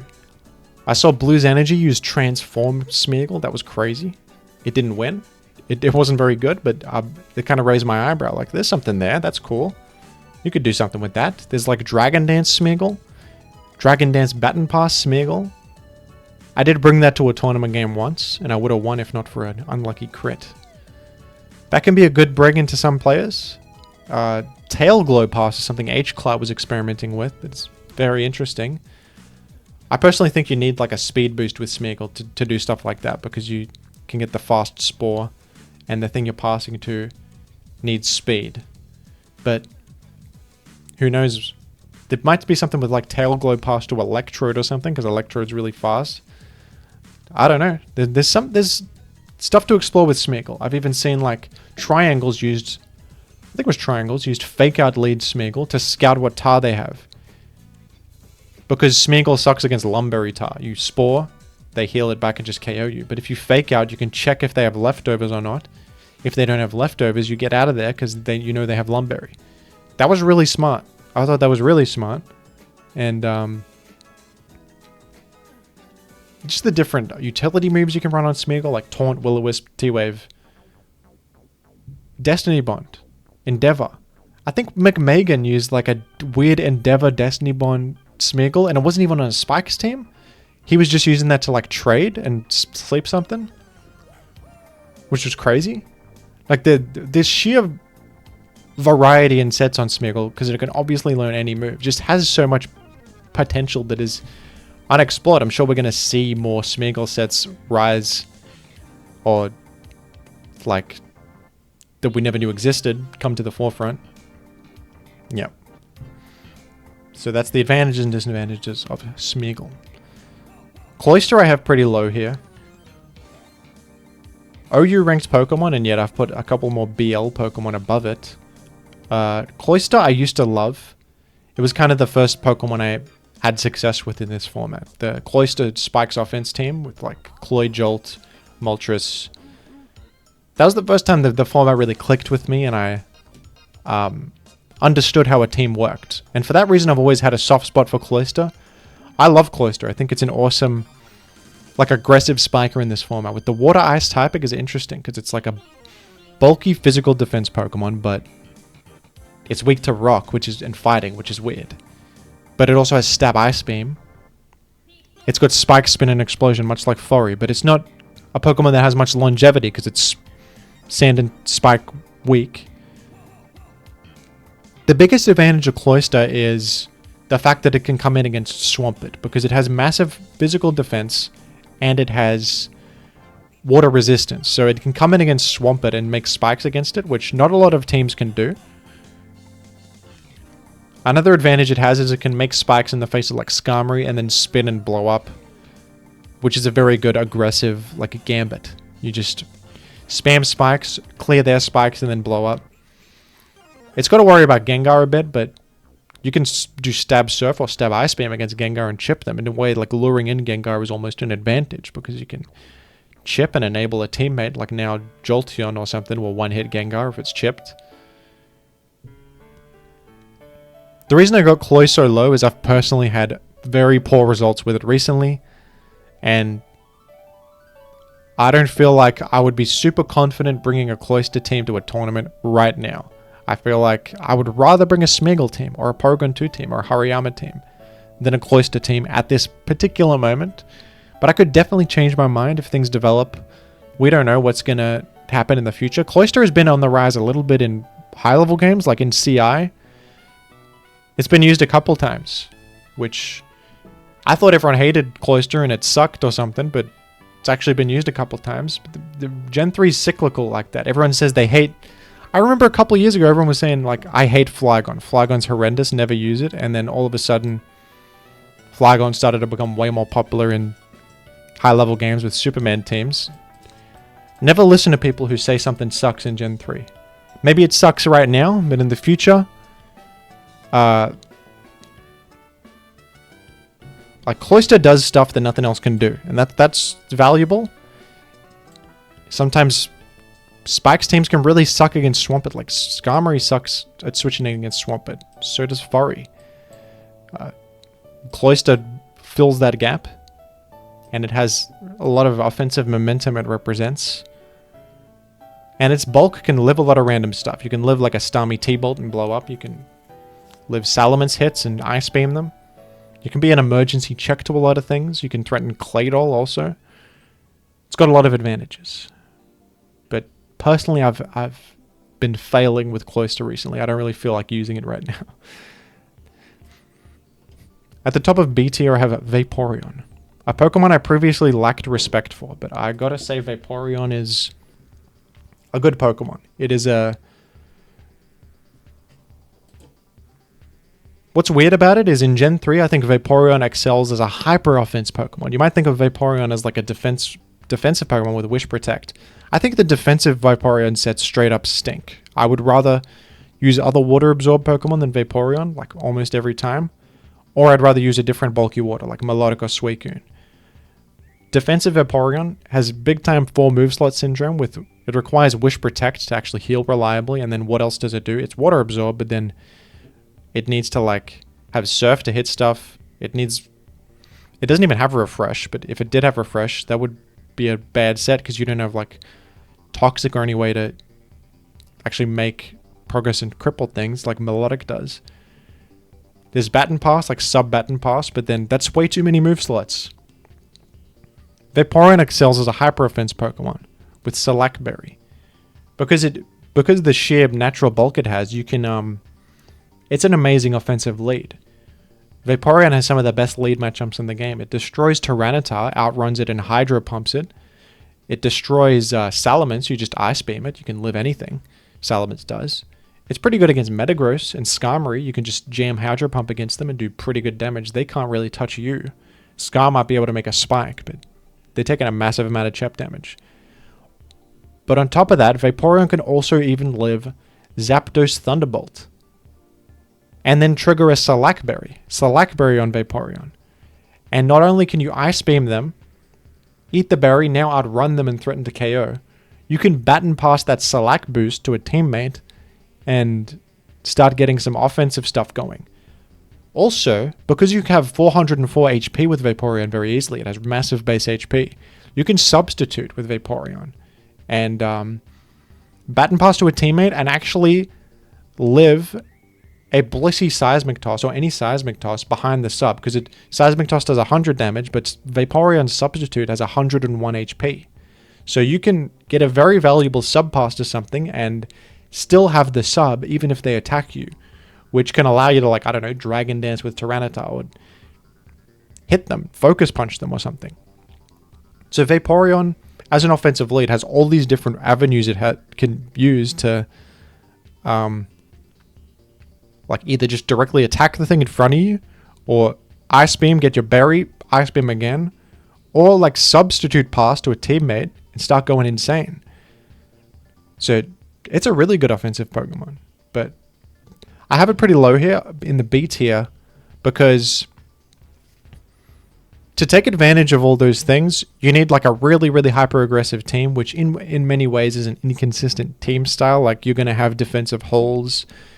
Vaporeon's kind of like -1 team slot. You're sacrificing this insane early momentum for like a team slot that could be used on, I don't know, a Swampert or something that improves your defensive matchups.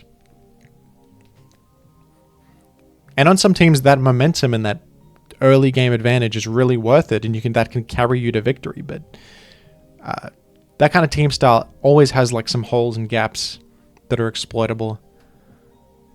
I think that I've mostly used Vaporeon on this, I think, Eden team. This Eden hyper-aggressive team that even has Smeargle on it, actually. Smeargle is not a lead on that team. Vaporeon's the lead, but you can like BP to Smeargle, get speed on it actually with the Select Berry, and then go absolutely nuts. And that's one of my favorite teams to ladder with. But the team is a bit inconsistent because of what I mentioned. It's got a bit of defensive holes in it.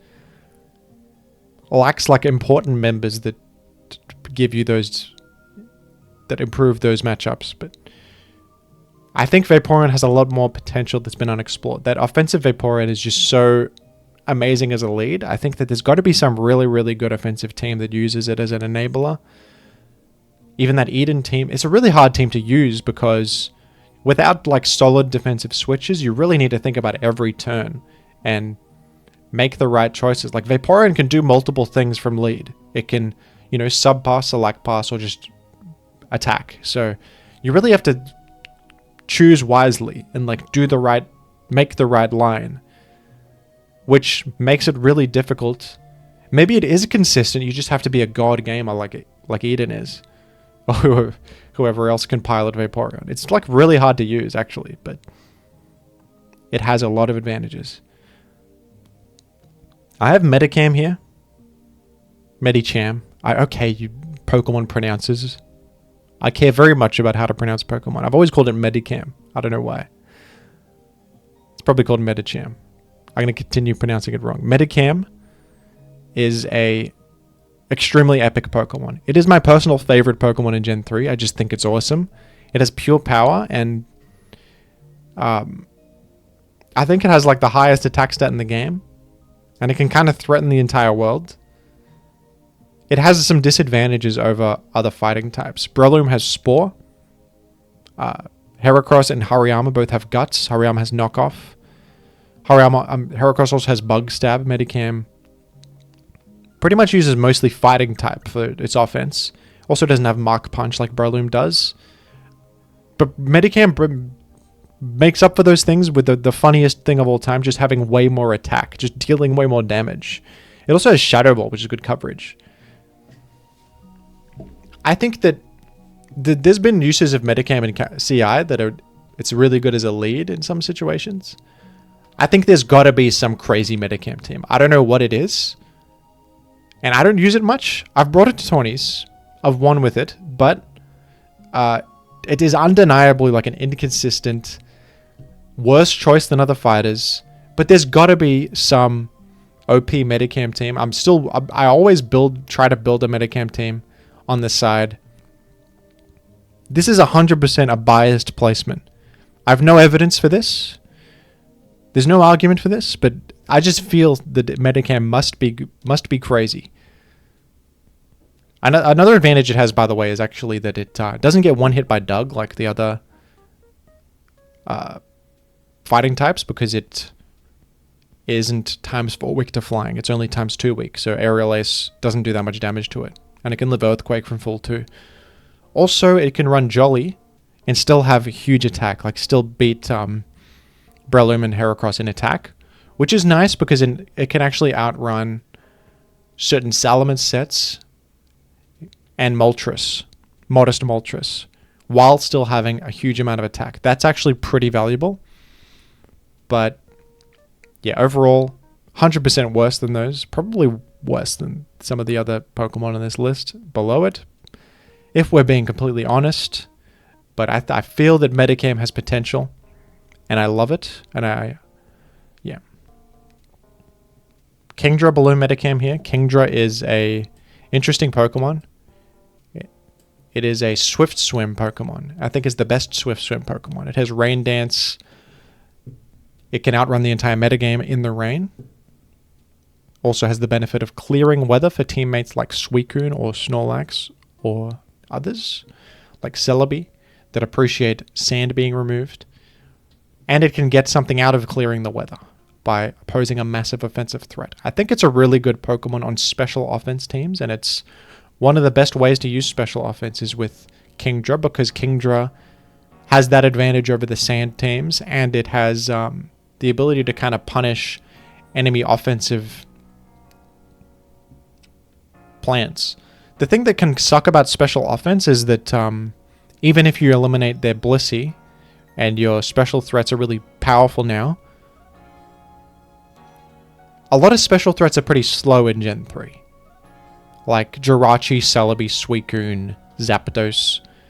They can still get owned by like Aerodactyl or, I don't know, DD Salamence or Jolteon. Kingdra with a Rain Dance can not only clear sand, but threaten like probably their entire team. They don't have a Blissey anymore. What the hell can come in against Kingdra? Kingdra really fits well on special offense, but at the same time, that's the only thing it fits on. You can't really use Kingdra on anything else. Maybe on some Spikes team, I could maybe see that, but you just invite in Blissey, and you need Dugtrio to eliminate Blissey if you're using Kingdra. You need it. Or you need some weird thing like Gengar Boom to take out Blissey and therefore enable Kingdra, but that's inconsistent. I don't love that. Kingdra is very good on that particular style, but that particular style is quite limited. Well, it's actually very good, but yeah, like Kingdra only fits on that kind of team and has this one role, this one purpose. So I can't rank it that high, but it's still good. I think it's a very good Pokemon. Venusaur is here. You could put Venusaur high. You could put Venusaur at the top if you want. I could see that. I got Venusaur here. Venusaur is an interesting Pokemon. It's another sleep Pokemon. It has sleep powder. That's the reason it's good. And it has Leech Seed. One of the only other relevant Pokemon in the metagame with Leech Seed besides Celebi. And having Sleep plus Leech Seed is a pretty nice like opener. It's a good lead. Because you lead with Venusaur, you sleep them. And then Leech Seed is a guaranteed good move against most things in the game. Like, you are in a pretty great position if that goes cleanly. Like, you just put something to sleep, incapacitating it, and you have Leech Seed, making your subsequent switch out much safer with the chip heal and the chip damage for them. Also has, like, the nice grass typing, toxic immunity with grass poison typing, and Giga Drain HP Fire for coverage is nice. Like, that threatens a lot. It can help you out against, like, Swampert. You can come in on Water move. Unfortunately, you don't resist ground like many other grass types, but yeah, Venusaur is pretty good. It's good on Spikes teams because it's one of the few things that's both like an offensive threat a little bit with Fire Grass coverage, Leech support, and Sleep, which is like a lot of momentum and stuff in one slot, which can be good on Spikes teams.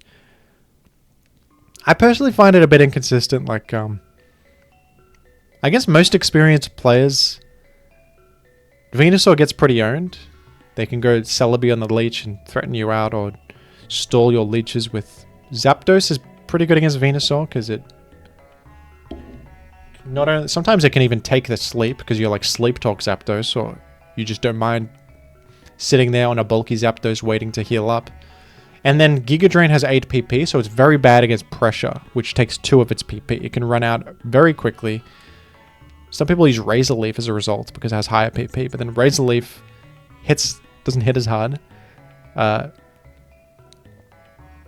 Venusaur, despite having all those advantages, feels pretty easy to stop to me, and it doesn't feel that threatening or like annoying. I find it personally, when I'm playing against it, I don't find it that hard to deal with, and when I use it, I feel like it can very easily flounder and not actually get anything going. And that's not even factoring in the mischance on Sleep Powder. If you miss Sleep Powder, you can actually just lose the game on the spot. So you're kind of hinging your game plan on this Sleep Powder hitting, and then on top of that, there's all these disadvantages that Venusaur has as well, making it a bit inconsistent. But at the same time, I think BT is appropriate because it has that decent enough set of qualities that nothing else really has, and I think that if you used it in tournaments, you would have pretty decent success. It's been used by really good players. It has a lot of advantages. Yeah. Dusclops below Venusaur here.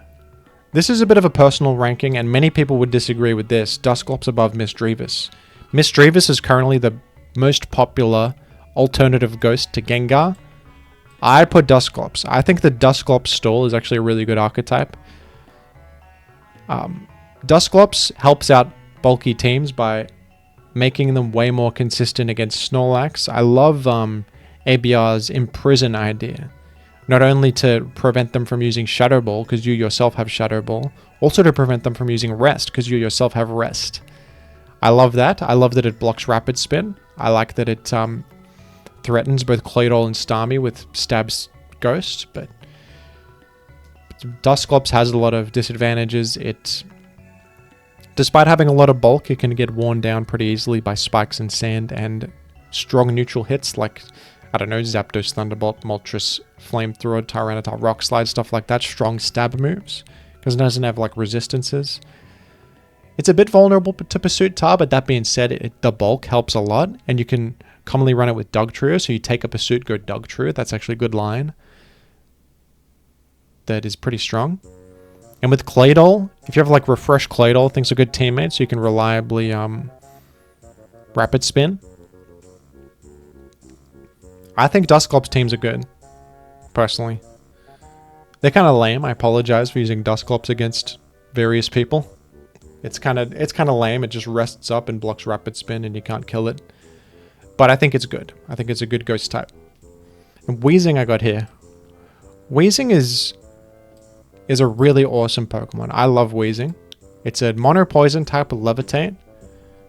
Obviously a great combo, cancelling out the ground weakness. It's maybe the most solid thing in the game against fighting types, with fighting resistance, high defense. Unlike flying types, it's neutral to rock, meaning rock slide coverage won't get you. It also resists bug, so it's solid versus Heracross. Takes nothing from like Medicham, Shadow Ball, Breloom, HP Grass, anything. It's so good versus fighting types. On top of that, it's Spike Immune. It has Will-O-Wisp, which is really hard to switch in against. It's got options like Pain Split to destroy like Blissey and heal back up. It has Explosion, which is obviously amazing. It has Taunt to kind of destroy Skarmory and Blissey, maybe Milotic. It has so many coverage moves. It has like Flamethrower, Thunder, Fire Blast, Sludge Bomb to hit like Celebi and stuff. Hidden Power Fighting is sometimes used to help out versus Tyranitar. Weezing has a lot going for it. At the same time, Weezing has its shortcomings it's a physical defense Pokemon that kind of sucks against most of the physical threats in the metagame. It's bad versus Metagross, Aerodactyl, Tyranitar. Even with HP Fighting, you're vulnerable against like Tyranitar can take that and probably just Rock Slide you down. It's a little bit hard to fit on teams.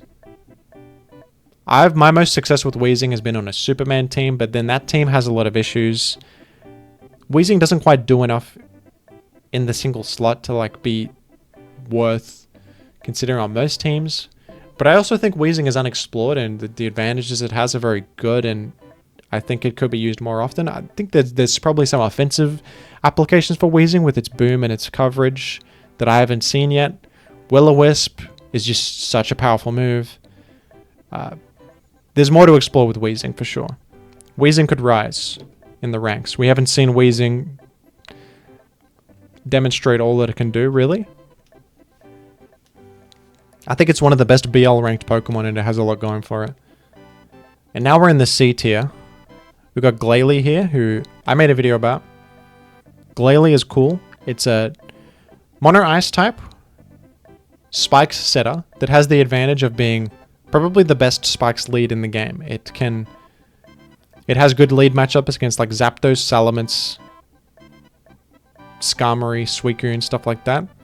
It's the one Spiker that isn't bad versus like Gengar, Zapdos, Salamence. Every other Spiker is threatened by like Forry gets Fire Blasted by Mints. Cloyster gets T-Bolted by Zap. Skarm gets T-Bolted by Zap. Glalie can spike in the face of a lot of stuff that other Spikers cannot. And then on top of that, it has Stab Ice Beam and Explosion, which it can take advantage of to like chip Gengar, eliminate Zapdos, take out Salamence, do a lot of stuff.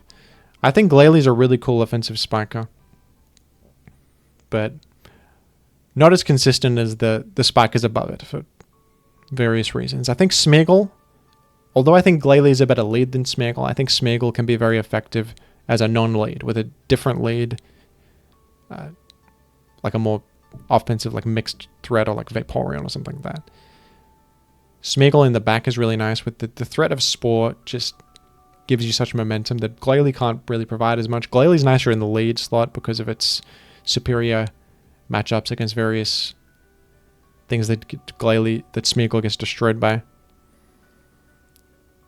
The thing that kind of sucks about Glalie is its bad matchups into Tyr and Meta in the lead slot, which put you behind, even though you can win in those matchups if you make a spike or save your Glalie for later. It puts you behind. And all-in teams, like I said this about Smeargle, all-in teams have problems going all-in on spikes. If they can ever spin or just weather the storm, maybe get momentum back with an offensive threat of their own, get some predict right and take you out. You're walking on thin ice with super all-in offensive teams, which is kind of the only thing Glalie fits on. And then the team style that he can enable is inherently inconsistent and very difficult to pilot. I've used Glalie in tournament. I thought he would help me out. I thought he was a good guy, and I lost every single time I've used Glalie in tournament. I've just gotten outpaced or outbeaten in some way. Yeah, Glalie has been inconsistent for me. It's been good on the ladder. I think it's a good ladder Pokemon, but not a good tournament Pokemon, in my experience.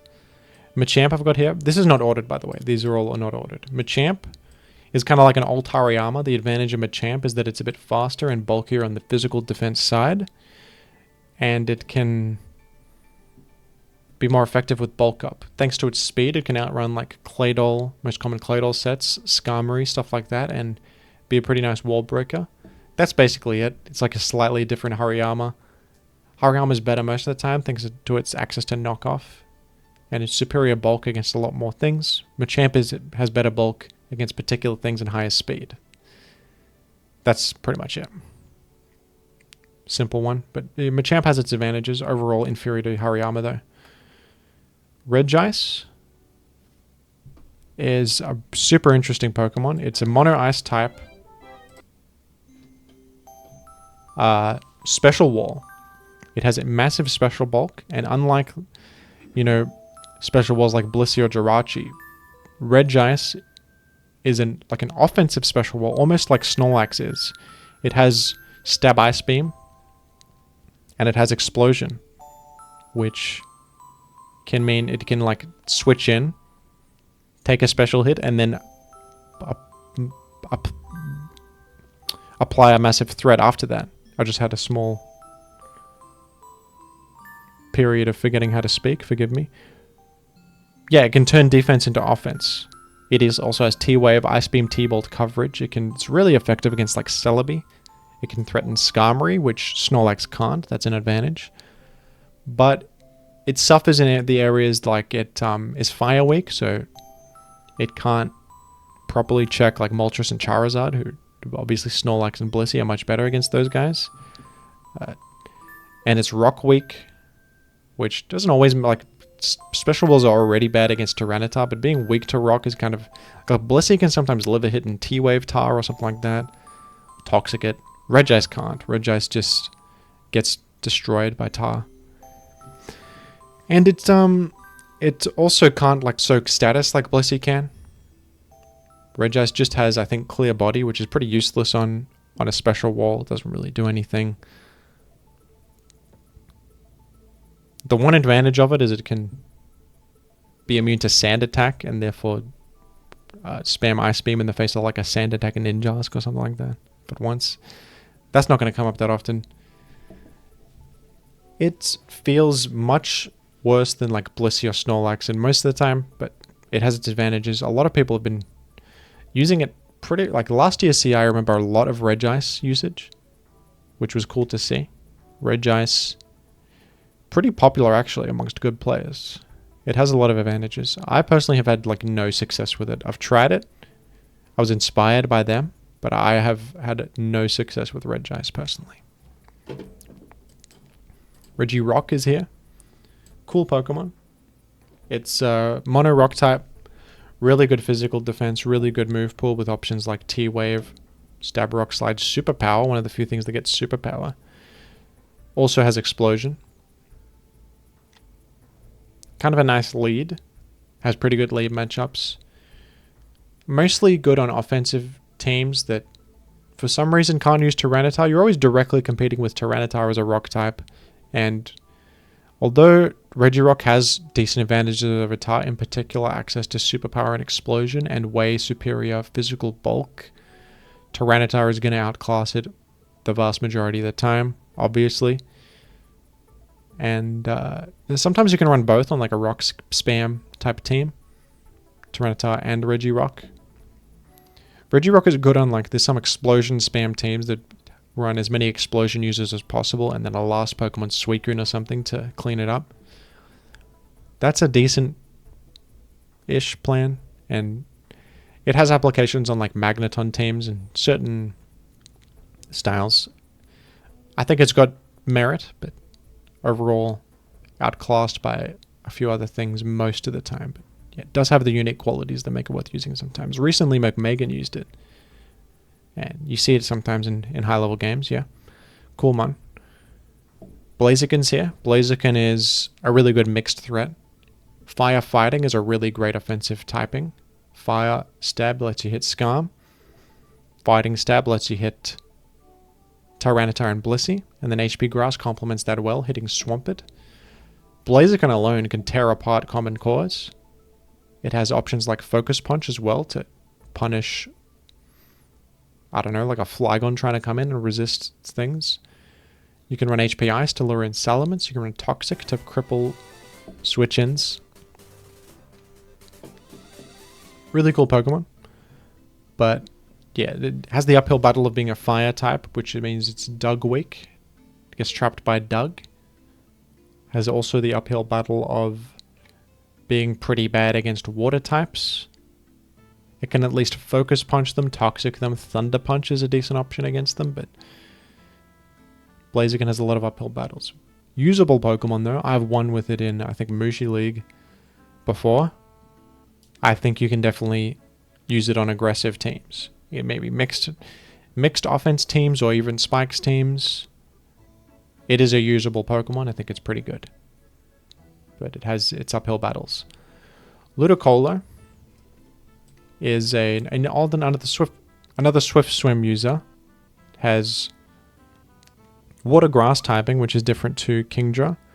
Kind of worse in some ways because it is weak to flying, meaning it can't be solid versus like Salamence, like Kingdra can. But in other ways, it's cool because it's immune to Leech Seed.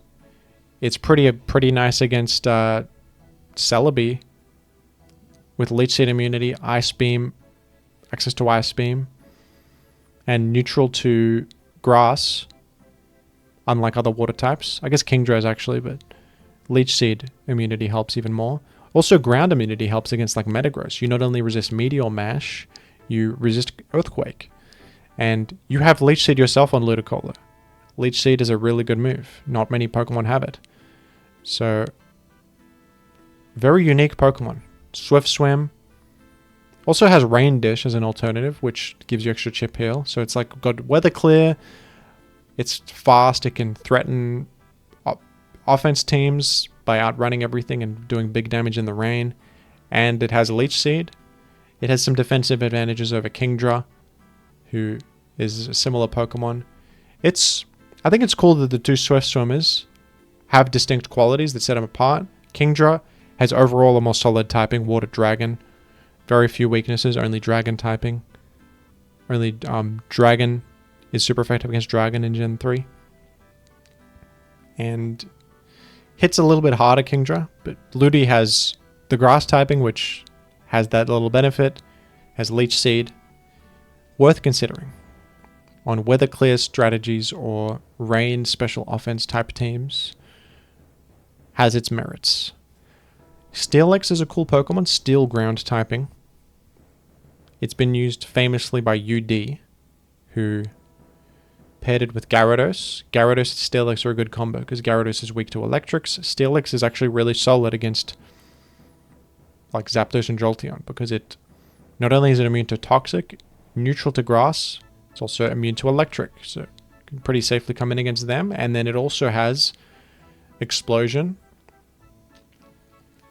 Nice utility like Toxic and Stab Earthquake. It's pretty good against various miscellaneous physical threats like Aerodactyl. You resist Rock and Normal thanks to your Steel typing. Also, just through your sheer physical defense, even though you're weak to ground with your Steel typing, you can actually operate pretty decently against stuff like Tyranitar. And if Aerodactyl Earthquakes you, you can chip heal it back pretty well, and they're locked into Earthquake now. Steelix has its merits. I think what's unfortunate about Steelix is it makes your team way worse against Starmie and offensive water types, which it can be hard to make up for. if you're using like Steelix Gyarados physical offense. It's kind of hard to make up for that. But yeah, Steelix does have those cool advantages, but pretty limited in how you can use it.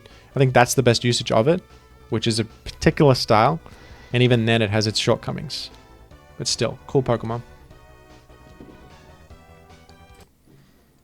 Articuno's here. Articuno is a stall Pokemon, Ice Flying type, which in most generations is unusable because of Stealth Rock. But in this generation, it's kind of nice because it is really good against Swampert. You're neutral to ice, you don't take much from water, and you are immune to Earthquake. Really, really solid check to Swampert. Stab Ice Beam means you're really nice against Celebi too. HP Fire is doing peanuts to you. It's low power. It doesn't hit that hard. You have high special defense. And then Stab Ice Beam is really good. On Stoli teams, you also have Heal Bell, which is a pretty random and pretty rare option, which can really help on like Superman. You yourself are immune to spikes, and you can heal up status from teammates, like maybe you have a Rest Zapdos or Rest Flygon or something like that. Articuno not only helps out your matchup against Swampert, which can be a terrible matchup for Superman. Offensive Swampert can tear apart some Superman teams, but Articuno not only helps you in that matchup, it also provides the utility of Heal Bell and improves various matchups, like helps against Celebi. With pressure, you can even 1v1 Blissey in a similar way that pressure Zapdos bulky sets can. Yeah, Articuno has its merits on Superman and Stall teams, for sure. Obviously has defensive shortcomings. Ice Flying is not a very good type combo. Times for Rock weak to Meteor Mash, where Zapdos resists Meteor Mash. Articuno gets destroyed by Meteor Mash. That's a disadvantage, but yeah, Articuno has its merits on particular styles. Misdreavus is here. Misdreavus has been on the rise as a alternative ghost to Gengar thanks to its superior matchup against Claydol. I think my reasoning for having this pretty low is simple, because even though it's really solid against the standard Claydol, all they need to do is run Shadow Ball, and they just beat you. And I don't even think Shadow Ball is that bad of an option in other matchups, because you still hit Gengar, you still hit Dusclops and other ghosts. Psychic doesn't really hit much else for Claydol other than Gengar, so replacing it with Shadow Ball isn't that bad. It makes you vulnerable to like Will-O-Wisp, but I think that's manageable. I think Shadow Ball Claydol should become the new standard, just to be safe against the ghosts. It's also nice because you don't have to run any special attack investment. You can go full attack. Misdreavus has its advantages on Superman teams, but I think those teams always have some kind of defensive hole. Especially with Misdreavus, who has this one purpose of checking Claydol and mean look trapping stuff, but it's very frail. I think it's easy to take advantage of Misdreavus. People have brought Misdreavus stall into me a couple times, and I've beaten it every time, even in what looked like a bad matchup. I don't really like it. Now that I've said this, I'm going to lose to it in the future probably and get destroyed. Yeah, that's what I think about Misdreavus. I would rather use a Dusclops team than a Misdreavus team personally. And we have Raikou in the C tier as well. Raikou is an interesting Pokemon. It's a very fast special threat. Calm Mind hits like 360 speed, outrunning, Gengar. Base 100s like Zapdos, Salamence. But it's pretty hard to use because it's weak to Dugtrio. And it gets walled by Blissey. So sometimes you need not only support against Blissey, like a Dugtrio to eliminate their Blissey, you also need support against Dugtrio because you're going to get destroyed by Dugtrio. So you need like Porygon 2 or something. Then you're also Spike weak. That being said, I think Raikou has a lot of merit as a speedy Pokemon that can be taken advantage of on special offense teams. There aren't that many like Carmine Wincons that are fast. Like Jirachi, Suicune, Celebi are all slow, but Raikou is a fast one, which I think has a lot of value to it. And it really helps that you can outrun In particular, Gengar, and also Speed type with Starmie. Outrun like everything relevant, really. That's the big advantage of Raikou to me. But those shortcomings are tough to make up for. And I think if you're running it on a special offense team, you need some good way to punish enemy Doug, or you're going to get destroyed. There was a cool team with like Doug, P2, Raikou that was pretty good. I forgot who built that. But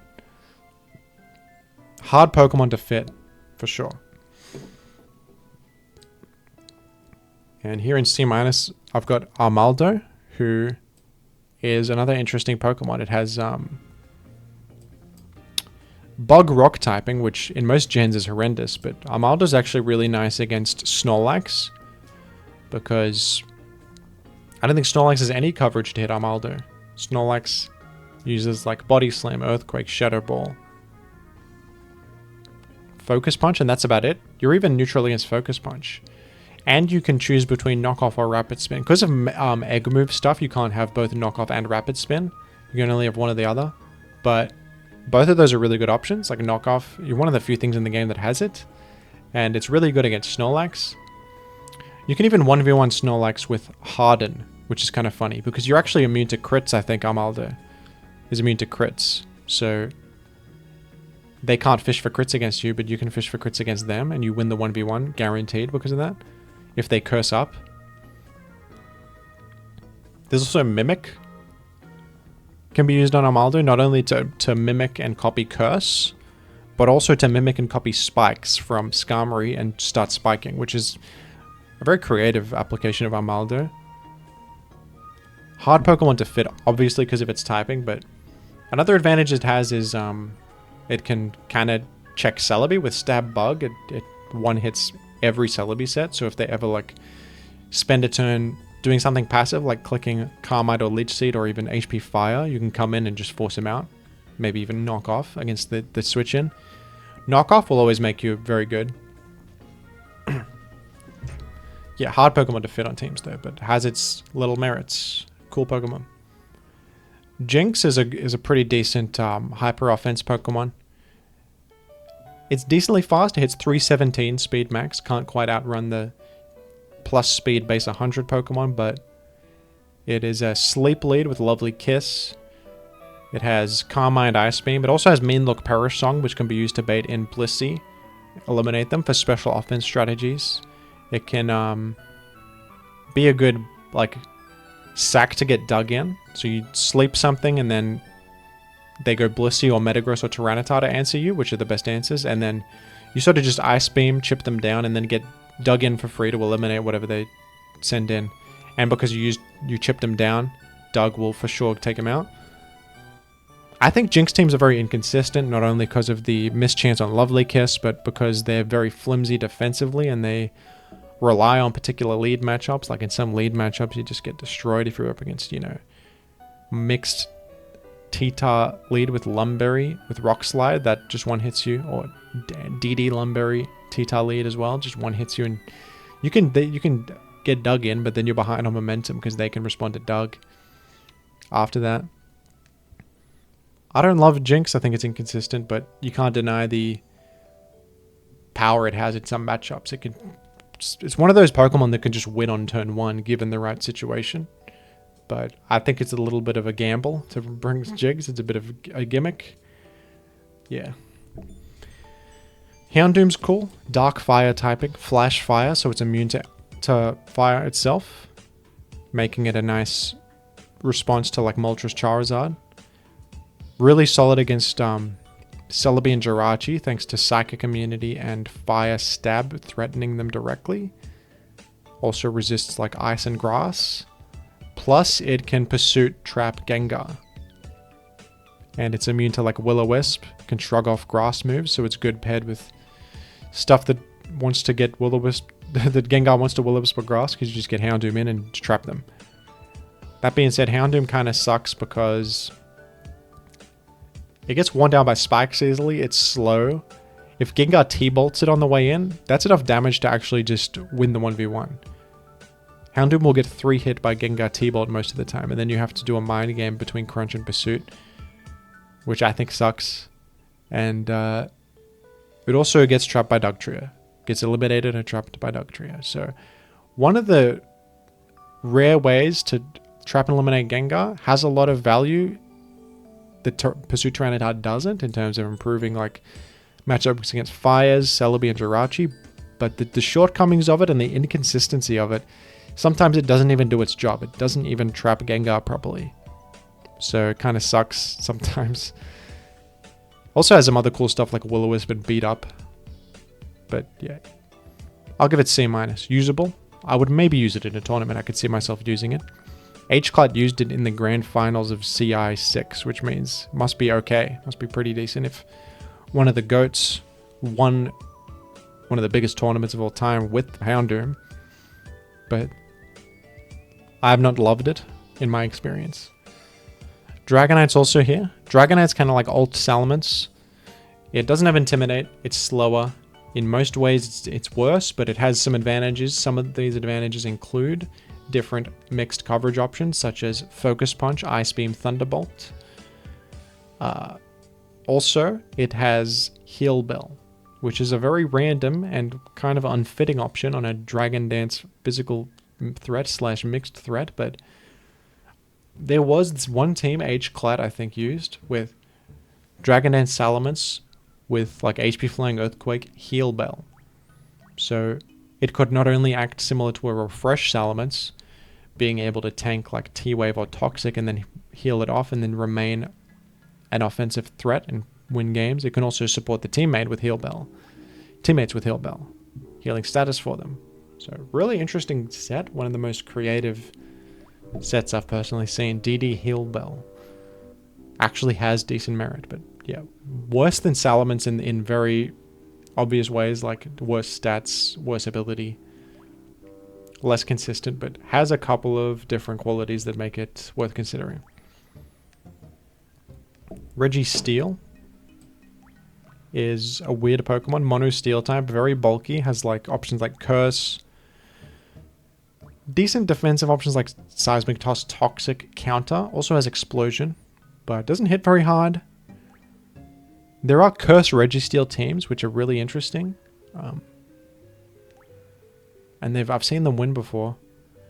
I personally have had no success trying out Registeel myself. I think it's like worse Metagross in the vast majority of the time. It does have its unique benefits over Metagross, like Curse sets and whatnot, but I find it really weird, and I don't exactly know what kind of team style it fits on or how to win with it or how to use it. 100% lack of experience on my part. I maybe haven't seen it used in a good context that can take advantage of its unique traits the best. I think it's just a weird Pokemon that I don't understand, frankly. And we fear what we don't understand. So C- for Registeel. Jumpluff is cool. It's grass flying. It's extremely fast. It's one of the few things in the game that has Encore. It also has Sleep Powder and Leech Seed. Jumpluff, really fast as well. Can go to 350 speed, outrunning most Gengar sets unless they're maxed. Outrunning base 100s, outrunning various things. And Encore lets you have a form of counterplay against like boost sweepers, like you can actually outrun bulkier Tyranitar sets that aren't jolly. They only hit like 300 or 333 speed after a Dragon Dance. So you still outrun them and you can Encore them and stop their sweep. You can Encore like Carmine users. And with Sleep Out of Leech, you can disrupt, make progress. It's an interesting Pokemon. It has its applications. It's really weird, but yeah, hard to fit, obviously. Pretty poor defensive typing. Requires a little bit of prediction to actually use appropriately because you have to come in on a boost, but if they attack you, you're just dead. So H-Clad has used this thing to success. I've tried it too. I might return to Jumpluff and rank it higher even. It's got its merits. And Marowak is also here. Marowak is an interesting Pokemon. Has its own signature item, the Thick Club, which is like a choice band. But it doesn't lock you into attacks. It increases your attack stat. Meaning that Marowak can reach really high attack. It's a really good wall breaker, but it's very slow. Only hits 207 speed max, so it can be a good wall breaker in some teams with Swords Dance, Earthquake, and Focus Punch and Rock Slide. Also has Double Edge with Rock Head to be immune to recoil, which is quite valuable. A common application of Marowak is to use Agility Pass alongside it, to pass speed to it so that it actually can outrun everything, and with a Swords Dance plus speed, you are kind of a monster. You have almost unmatched offensive firepower plus Swords Dance and really great coverage moves. Marowak can be a very explosive game-ending Pokemon, but I personally find those Agility Pass teams inconsistent. And other applications of Marowak, like on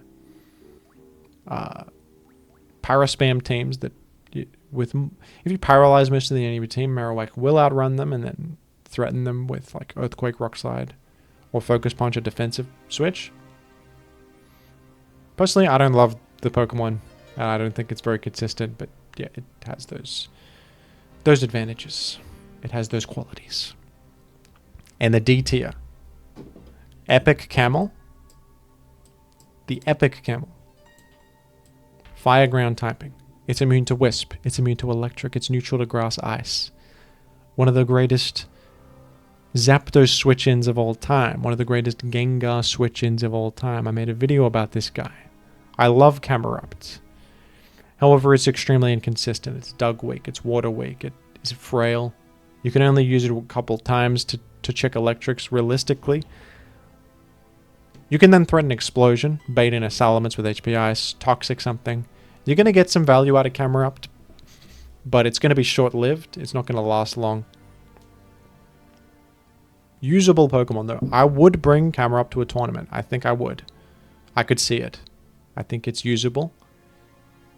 It's decent. And it's epic as well. That's the main thing. Donphan. I have actually used to success in tournaments in the past. However, it's got shortcomings. It's a ground type, it's bulky, got great Fizz Def, and it has Rapid Spin.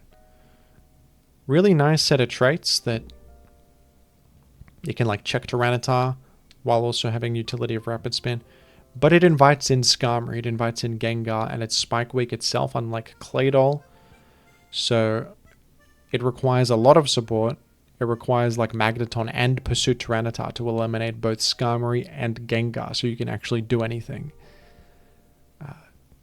And even after that, it's vulnerable to spikes, and it doesn't really... it can be bad against like Metagross, while, you know, Swampert or something is solid against Metagross. So you need to make up for that in other areas, even though you've already spent 2 team slots on frickin' Tyranitar and Magneton. Very, very, very specific teams that Donphan fits on. It requires like the whole world to morph around it to actually work, but I think it's usable. I've used it in tournaments, literally, and I've won with it. I don't know if I'd use it in current day right now, but I could see myself returning to Donphan in the future, building something new with it. Alakazam. I made a video about this. It has high speed, access to Encore, a lot of coverage, but it's got an uphill battle against Tar and Blissey in particular, even Metagross. The advantage of Encore, give it merit sometimes. You see it in tournaments. I think overall it's inconsistent. It's bad defensively, and every other fast offensive threat in the metagame has more to offer, pretty much. For the record, I would put Sceptile above Alakazam, even though this is unordered. Speaking of Sceptile, here's Sceptile. Same exact speed stat as Alakazam. Has a grass typing. Options such as Leech Seed and Pursuit that are unique. What sucks about Sceptile, it sounds really good. Fast offensive threat, grass typing, can outrun DD Tar. Hit it with a stab grass attack. That's powerful, right? Not really. It doesn't quite hit hard enough to make its progress. It does like nothing to the water and rock and ground types that it's trying to threaten, and then they can all KO it back, it feels like. Leech Seed sets get shut down by Celebi very easily, and I think a good reason to use it is for Pursuit, actually, because it can actually threaten both Claydol and Starmie and then Pursuit them as they exit, which is cool. But the Pursuit doesn't deal much damage, it's non-stab Pursuit. That's the biggest thing about Sceptile, it just doesn't hit hard enough. And it feels very easy to actually eliminate it by just taking a hit and killing it with something. It's pretty hard to use, but I would maybe use it in a tournament. Maybe. It has some qualities that I value. I've used it on ladder a bit in my BL challenge, and it was okay. Banette is one of the most epic Pokemon of all time. Banette is another ghost type. It's got a huge physical attack stat, horrendous speed, horrendous defenses, but Banette can do something other ghosts cannot do. It can threaten Pursuit Tyranitar directly.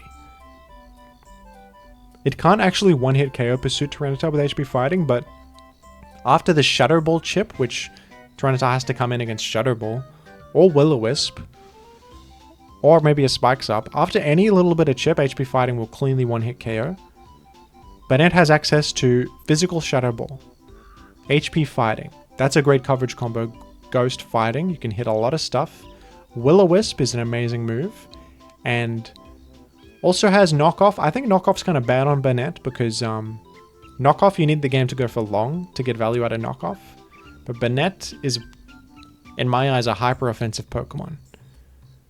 It's not going to stick around long enough to knock things off and get value out of that. But Taunt, I think, is a good option on Banette because you can Will-O-Wisp, Taunt stuff like Blissey or Skarmory and totally halt their momentum, and then what do they do after that? They can't touch you. You can Will-O-Wisp again or hit them with a big HP Fighting if they go to Tyranitar or something. Banette, unexplored. 100% has potential. But the thing about Banette is that it's the frailest thing on Earth. It's Spike Weak. Even if you come in against Claydol, which is the big thing you want to come in against and block Rapid Spin, you just get destroyed by Earthquake. Like, you take so much. And Starmie, there's not a chance. You're not going to... Unless you come in on Rapid Spin, you can maybe live a pump and KO Starmie back, but if they Hydro Pump you, it's all over. You're gone. Which they commonly do. Because, like, Gengar comes in, they pump. That's just a common line. Banette comes in and they pump. You don't stand a chance. It's not even close. You can also get eliminated by Doug because you don't even have Levitate. It's a huge uphill battle for the little Banette, but I think it's got its value. I think it's unexplored. I think it's cool. Arcanine I almost don't even want to talk about, but I'll talk about it. It's a fire type with Intimidate. It's got its merits because it's burn immune. It has like decent attack. It can run mixed coverage. It's got E-Speed. It has like... I think H-Cloud was using like Rest Thief on this. Rest Chesto Berry Thief. And it's got its advantages against, in particular, Gengar Will-O-Wisp. And like Ice Punch. But it's just Dug Weak and it's really hard to fit. I don't really think it's very good. But it's been used in tournaments. It has occasional merits because it's got some qualities nothing else has. Which is cool. Miltank is a bizarre Pokemon. It's a normal type defensive utility Pokemon, but it's really fast for some reason. It has like base 100 speed. It's a cow. I don't really get that thematically, but sure. It has Milk Drink for immediate healing. It also has Body Slam to spread some paralysis. And it has Heal Bell. Those are some great qualities. What sucks about it is that it's, despite decent defensive stats, it can get worn down pretty easily by strong neutral stab attacks. More so than fellow bulky normal types Snorlax and Blissey, who have higher stats. Miltank isn't quite on that level. Miltank also requires support from like Magneton, otherwise it's going to get destroyed by Skarmory. It also gets pretty owned by Gengar, I feel like. But yeah, the GOAT the linear curve, probably the greatest Gen 3 player of all time, famously used Miltank in past Kalos Invitationals and won with it. And if that's the case, then there's got to be something with Miltank. There's got to be something there. Maybe the metagame's caught up to Miltank, who knows? Miltank, it's got its qualities. I've never really built with it personally, but I could see myself trying it, maybe having a team I like with it and using it. I could imagine that. Wailord is another epic Pokemon. It is a mono water type. It's very slow, but it has massive HP. It has Water Spout and Explosion, which is a cool combo because you can threaten like Tyranitar with Water Spout if you're fast enough, faster than them. And they're like a bulky set. And you can threaten the incoming Blissey with Explosion. There's also weird sets that can EV to live like Zapdos Thunderbolt, I think, and then Icy Wind to hit them and also lower their speed, meaning you outrun them and you can explode or something like that. Similar like a weird Glalie, but not quite, or like a Vaporeon. But with Explosion instead. It's got these weird qualities that nothing else has, and I think it's got merit on like special offense because it can actually bait in and explode on Blissey, and it's kind of hard to switch in against. But it has like no defensive value. It has peanuts defenses other than that massive health. And it's pretty slow, so even in good situations it can get destroyed. But yeah. Usable Pokemon. Exeggutor here is a interesting one as well. It's Grass Psychic. It's got Chlorophyll, so you can go Sunny Day and get double speed, which is cool. It's got Sleep Powder and Explosion, two of the best moves in the game. It's got Wish as well, which is a weird option that actually is unique and could be used in weird situations to heal things up. I've tried it recently. I just can't quite get Exeggutor to ever work, but I feel like there must be some team that's good with Exeggutor. Like Sleep and Explosion is just so strong. Plus Weather Clear on top of that, like similar to Ludicolo and Kingdra. You're not quite as threatening as those guys because the best you can do is like Solar Beam, which is much easier to stop than a huge rain boosted Hydro Pump is. And there's also like HP Fire, but it doesn't hit that hard. It's not even Stab. Stab Psychic's decent, but doesn't really benefit from the sun. It's a weird Pokemon. There's got to be a good Exeggutor team somewhere out there. Someone's going to figure it out. I know Super Epigamphorus has used Exeggutor in tournaments, and he's an insane person. I think he won with it, but I don't know if it was because of Exeggutor or just because he'd fumbled his way to victory like he always does with his crazy teams. But there's something there with Exeggutor. It's definitely got some source. Roselia, I talked briefly about in my latest video about Gen 3. Might make a solo video about it. It's horrendous. It has terrible stats, but it has it's a spiker. It has Leech Seed, Aromatherapy, Stun Spore. So that little combination of things can wall like most Milotics, most Suicunes that were like Ice Beam, Zapdos if they'd like HP Ice, or Drill Peck. I know there's a lot of conditions here, like this if it likes these common options. Like yeah. It's Roselia, what do you expect? It's good like it's good against like T-Bolt Grass, Zapdos destroys it. Milotic with Surf, Toxic, Refresh, Recover, can't touch Roselia. Epic moment. And Aromatherapy is the big thing, I think, that makes it kind of usable, because you can either use it as like a spiker or for Leech Seed in some matchups, use it to para something with Stun Spore, or Aromatherapy and there's some crucial situation like heal a rest or heal a burn on a teammate. It's got that little flexibility. In some matchups you probably can't make spikes, like you don't wall anything, you suck, but you can live one hit, get one Aromatherapy, and that's enough to help your team. Yeah. I am a crazy person, and I might use Roselia in a tournament. I could see using Roselia. Even though it has all those disadvantages, it just has no stats at all, and it relies on certain matchups. I might use it. I might use it. It's a little epic. It's just... The fact that Roselia has been used in Kalos Invitational just blows my mind. It's just hilarious. It's just a little guy.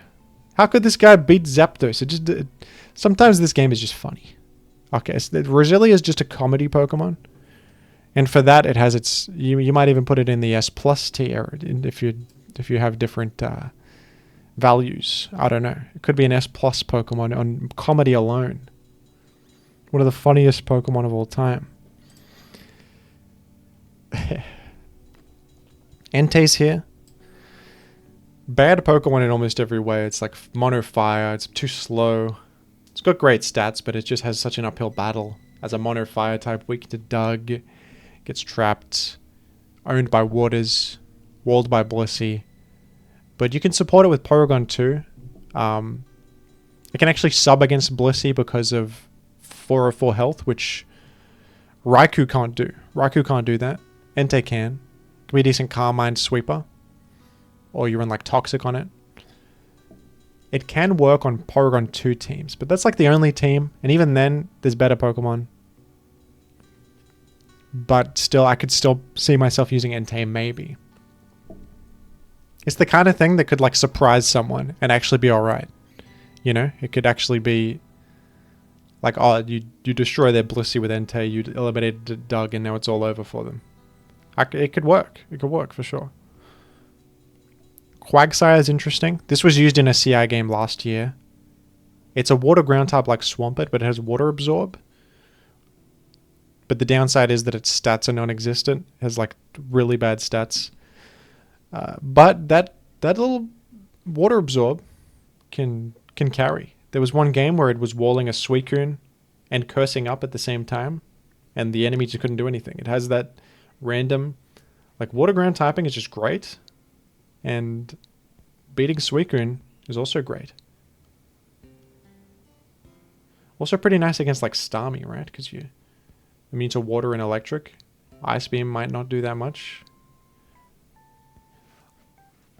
There's some sick and twisted teams where Quagsire is the perfect piece of the puzzle that brings it all together. Like, you just need that advantage against Coon, or you need a rock resist of some sort, but you also need like to beat Coon. So nothing else in the game can do that. But the amount of teams Quagsire is going to fit on is very, very, very specific, and yeah, it can't be higher than D. But like, there could be a team I could see Quagsire being used. Rhydon is another cool one. Ground Rock, which is a pretty bad typing. It's weak to water and grass times 4. Weak to ice. Weak to ground also because of rock. Weak to fighting. It's weak to everything, but it's used on Paraspam teams because it has Substitute, and Ground and Rock Stab is really good offensively. Like Earthquake Rock Slide or Earthquake Stone are just such a common coverage combo you see everywhere. But this has Stab on both of them. That's really valuable. With Para, you have Rock plus Para Flinch and Earthquake to hit Rock Resists with big neutral damage. And you have Mega Horn as coverage, which is pretty rare. And that helps a lot against Celebi. Like, Celebi can't just come in for free against Rhydon because you sub and then you see that they go Celebi, so you can just Mega Horn them, which is pretty cool. You also hit Starmie is another thing you hit super effectively, and Claydol. Both of those Pokemon would otherwise be able to totally shut you down, but because you can sub check what they do and then hit them with the perfect option, it's pretty cool. But Rhydon has its huge disadvantages. It's competing with Tyranitar. It's never good. It's weak in so many areas. Fits on only one particular style that's already quite niche. But yet, it's usable. I've used it actually in a tournament, and I won with it, I think. Maybe I'm dreaming that. I think I did. Sableye was... I made a video about it. And I'm pronouncing it correctly now. I don't have that much attachment to saying Sableye. That was just a legitimate mistake. I've never said the name out loud. I don't know what to tell you.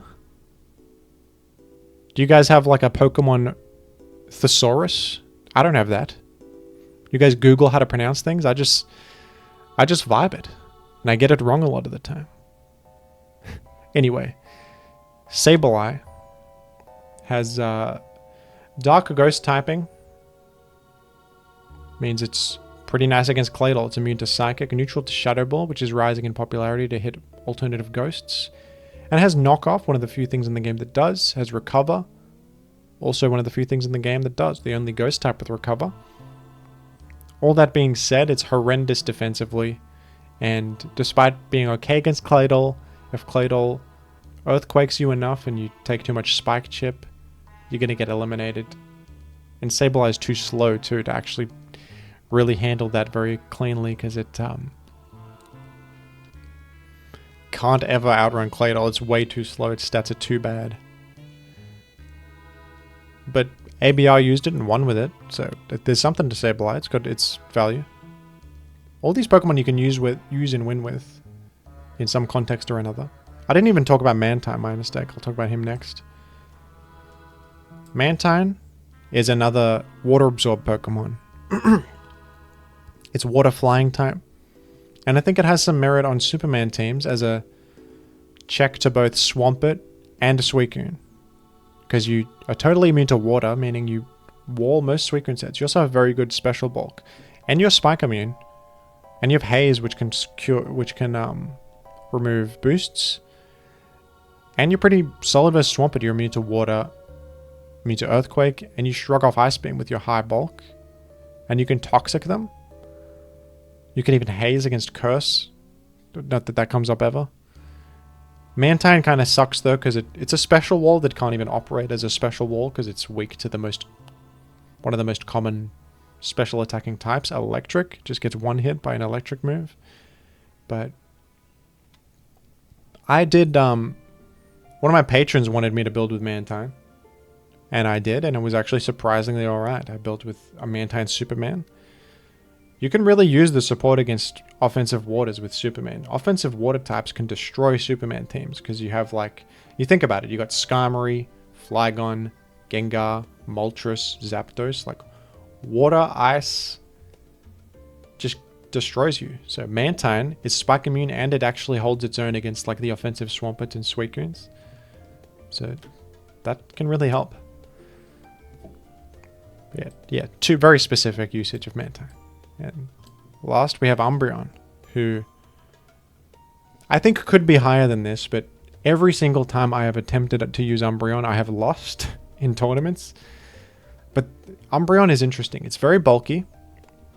It's Dark type, Mono Dark type. It has Wish Protect. And it has Pursuit. That's the big thing. It has Pursuit. So it's one of the few Pursuit users in the game. The other alternatives being Houndoom, Tyranitar, the occasional Metagross and Sceptile with Pursuit, but Umbreon has Stab Pursuit, and it has unique qualities over the other Pursuit users. It has Wish Support, which can help out teammates like Forretress, Snorlax with healing. And it can actually wall special threats. It can wall like Zapdos decently, for example. It has really good special bulk. It can Toxic them. But what sucks about it is its Pursuit doesn't hit that hard. It requires multiple... It has to come in and Pursuit Gengar twice to actually take it out. Gengar will live one of the Pursuits, so that sucks about it. Also, it is a bit inconsistent because it kind of relies on synchronizing Will-O-Wisp to Gengar, because it has Synchronize, which mirrors T-Bolt, so it mirrors T-Wave, Burn, and Toxic to the enemy. So you can come in on a Will-O-Wisp and then they get burned too, which is really good for you because you want to eliminate Gengar. But they don't always do that. They sometimes just hit you. And then if they hit you, you're taking chip from spikes and sand, and you can't even hit them that hard, even though you have Pursuit. They can just stay in. Like, they can just stay in and hit you.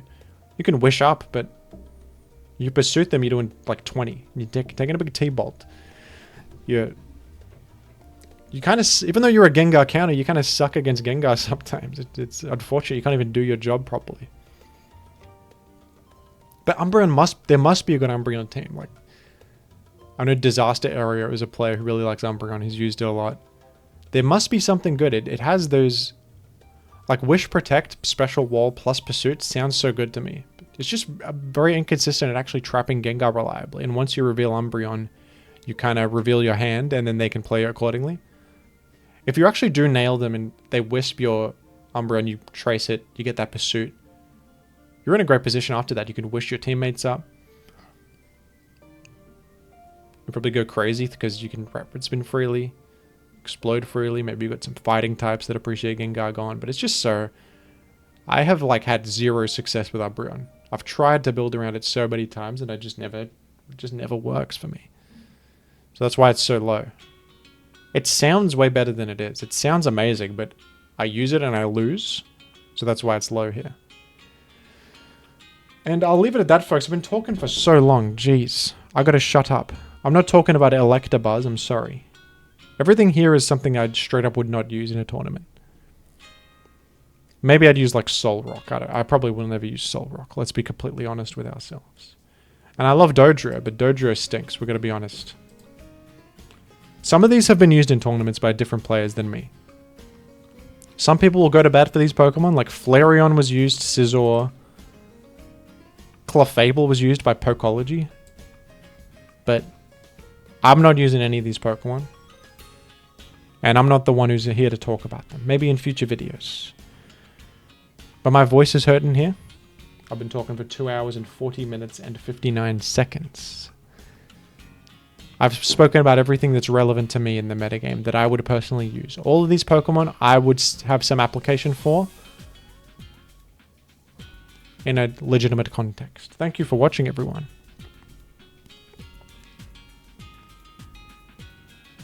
If you want to get into Gen 3, you can ask me in the comments about how to get into it, I suppose, or I'll make more resources going forward. Like, there's regular tournaments out there, like Pokemon Perfect is a website that runs regular open tournaments.